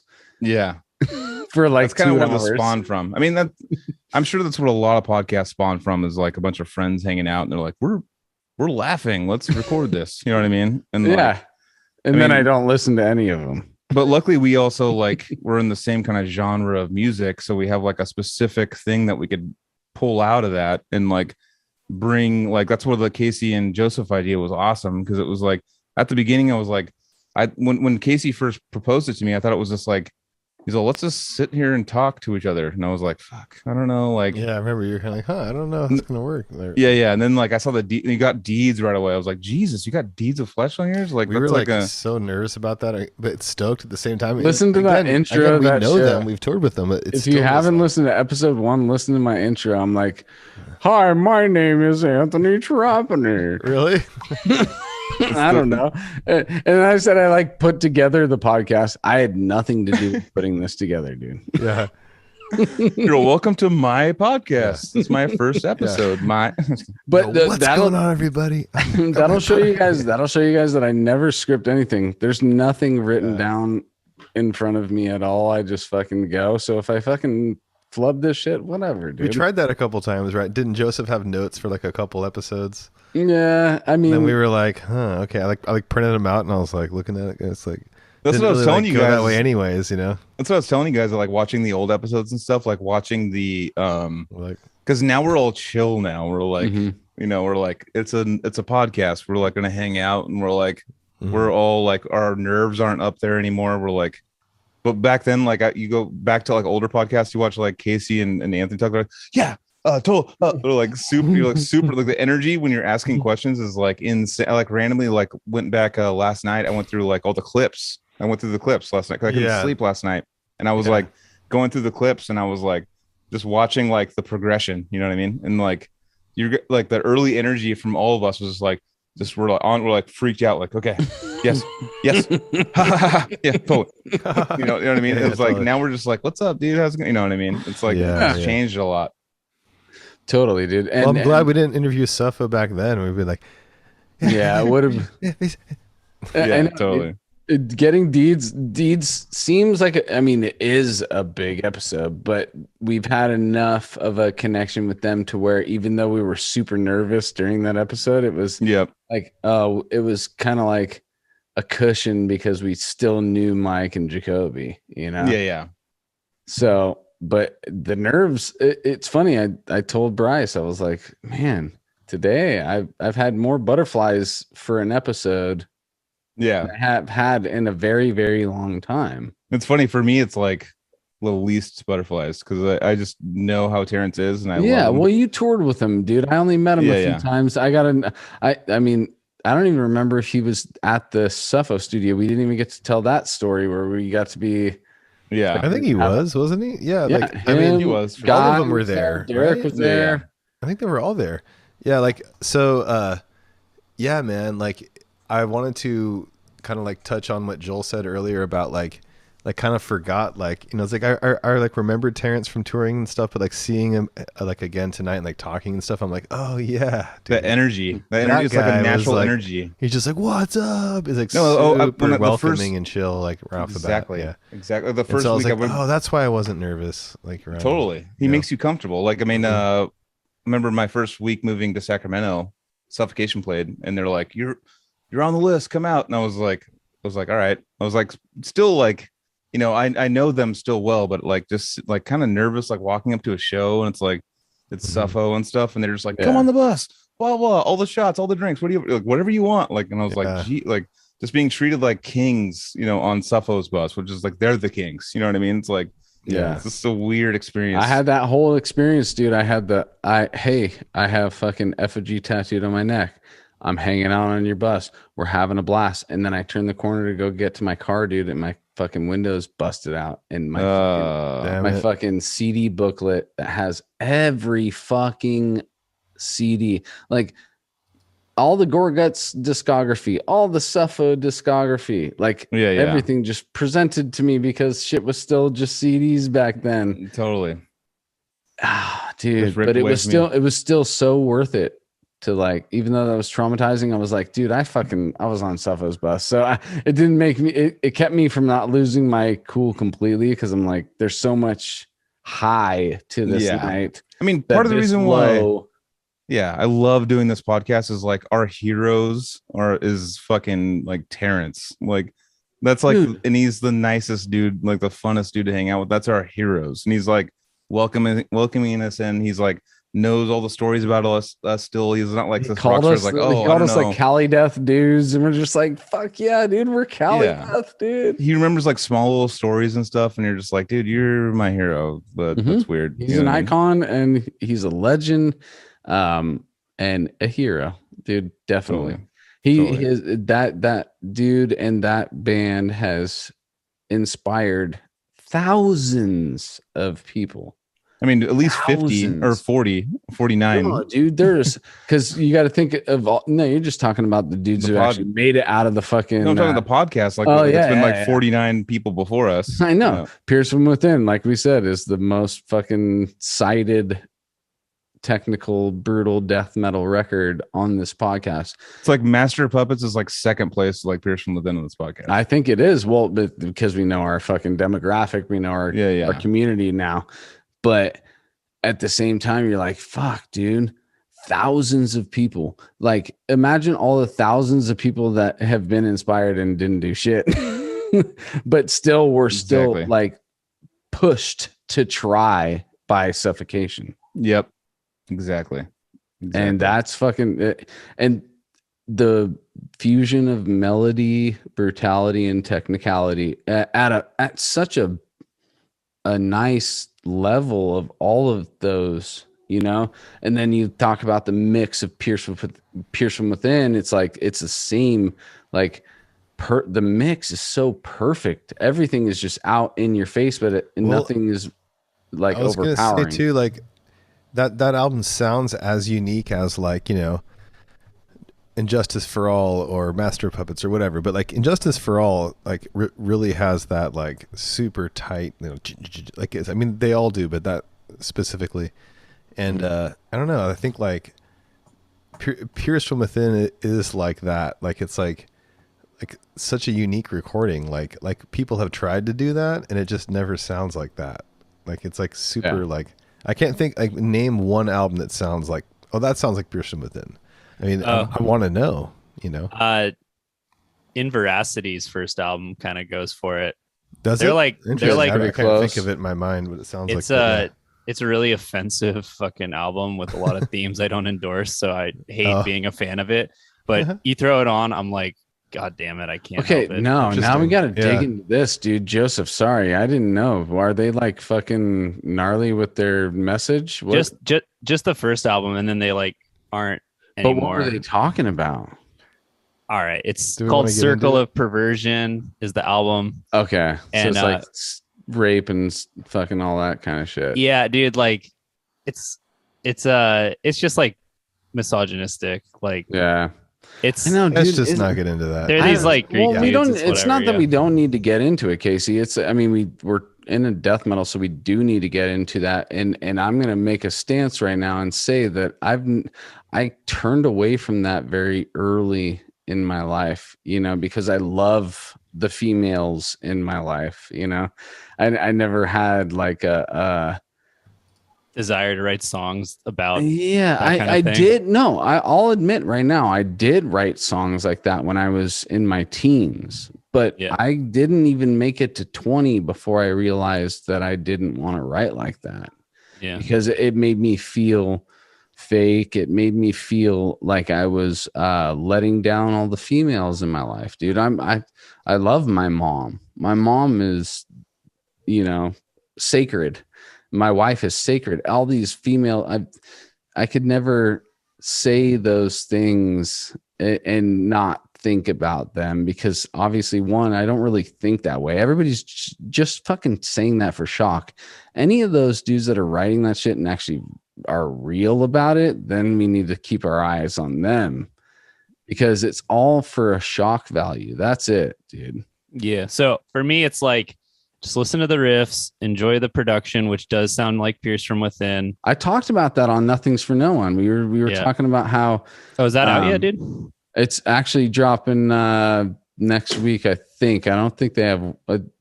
They actually have one banked, so they dropped one, and then I'll be the next one. But Nothing's for No One. Everybody, check that podcast out, dude. Jason Nitz from Warforged and Roman Ring. Bill from Roman Ring, they fucking have a podcast. They've been doing it for a long time, dude. They got fucking like 200 plus episodes, dude. And they're good dudes. Had a blast. We talked for like fucking 3 hours, you know, the way we do it on our shit. Nice. But yeah, dude. And I told them Roman Ring needs to come back to fucking Cali Death podcast, and we need to do a Roman Ring episode. So definitely, yeah, dude, I'm loving that, dude. We're meeting new people. I'm loving the podcast circuit now, like starting to dig into that, like finding we have all these homies in the music, like now we're starting to get homies on the podcast circuit, you know. I don't even know what we were talking about before we dropped that, but wait, I brought up Nothing. Bands that sound like Pierce from Within. Oh no! I was saying we were talking about lyrics and how, you know, if you don't read your lyrics, you don't even know what fucking what kind of band you're supporting. You know, well, like you could be totally supporting like a National Socialistic black metal band and just be like, oh, dude, I like blast beats and fucking like somber sounding depression. But then you read their lyrics and you're like, oh shit, the black metal stuff, you're just like, Jesus, like, yeah dude, it's all good, but I'm just saying, like, lyrics, Joel's jumping back in. We're talking about how you could be listening to a band that has a message that you don't agree with, but you don't know because you didn't read their lyrics. You know? Yeah, and for me, like, and I've talked about it a bunch of times, is like lyrics. I mean, there's certain lyrics that mean a lot to me in music and stuff, but like in death metal and stuff, when like it's hitting hard and you're feeling it and stuff like that. But it's not like there's people that are more into like poetry, lyrics and stuff, and what it means to them more than the music does. Because like the music, like as far as the music, if it's cool, I'm just like, fuck yeah.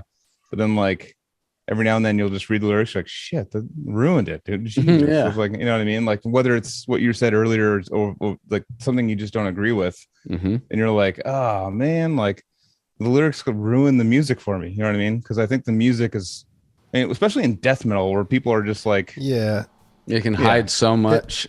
Yeah. I mean, it also depends on the subject matter. Like, I don't necessarily agree with Fucked with a Knife, but like, I understand the art what that is. Well, it's that's like a horror a movie. Cannibal Yeah, became exactly, the horror Cannibal movie. is Yeah, like or a horror like- movie.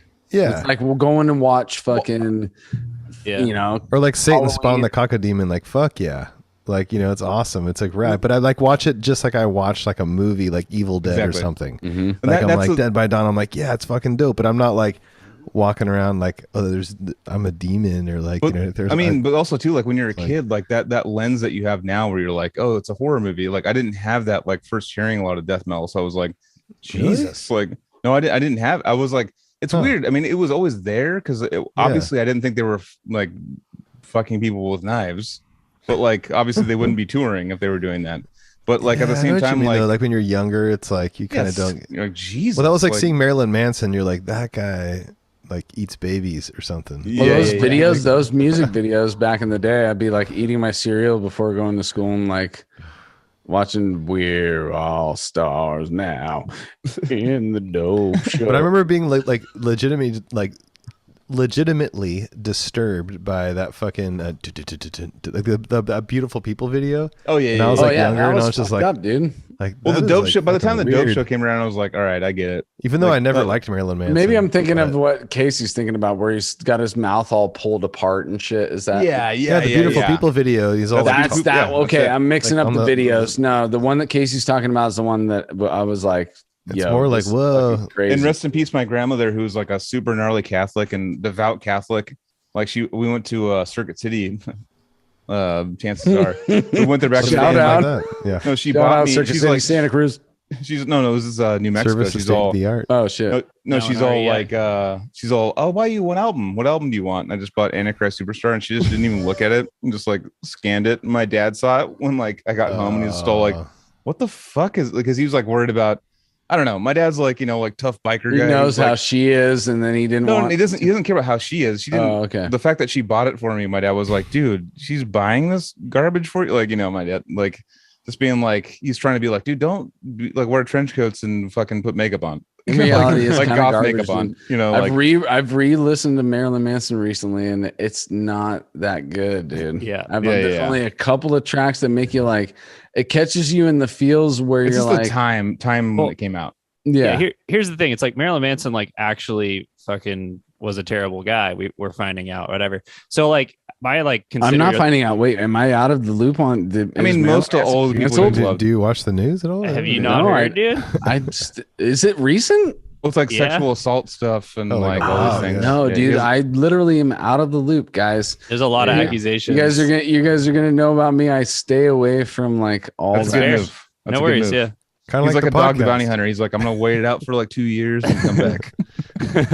Yeah, totally. yeah, right, yeah. I'll just come back. Dog the Bounty Hunter and Marilyn Manson look like they would be good in a band together too. Have you noticed that with like when someone gets like Oh, man. gnarly, like they're just done, and then like they just disappear for a while, and they come back, and it's like, and you're not as mad anymore because it's been like 3 years, and you're like, Yeah. oh, what, you could I'll listen to your Dude, song. well, I mean, Marilyn Manson's music wasn't really that important to me anyway, so fuck him, dude. Fuck Yeah. him and all that bullshit then. So like for me, if you want to like, you know, write from the perspective of like a criminal doing whatever, like it's not that big of a deal. Someone who's like actually out there using his or her, celebrity to actually prey on and do these dude. terrible things. That's like what we ought to be That's really concerned sociopathic about. bullshit, so I don't want to dude. get Yeah. into this like moralizing too much about like death metal and what the content is. Like R. Kelly. it's exactly. There's Yeah, like We're going down shit, the he just route. fucking- Anyway. he just got. I mean, we're going there, Yeah, so he- might as well go he there. just I mean, got- We're a Joseph non-political basically- podcast, but we'll jump in. Joseph basically said R. Kelly like 3 times without saying. But R. no, we're Kelly. talking about the R. Kellys of death metal.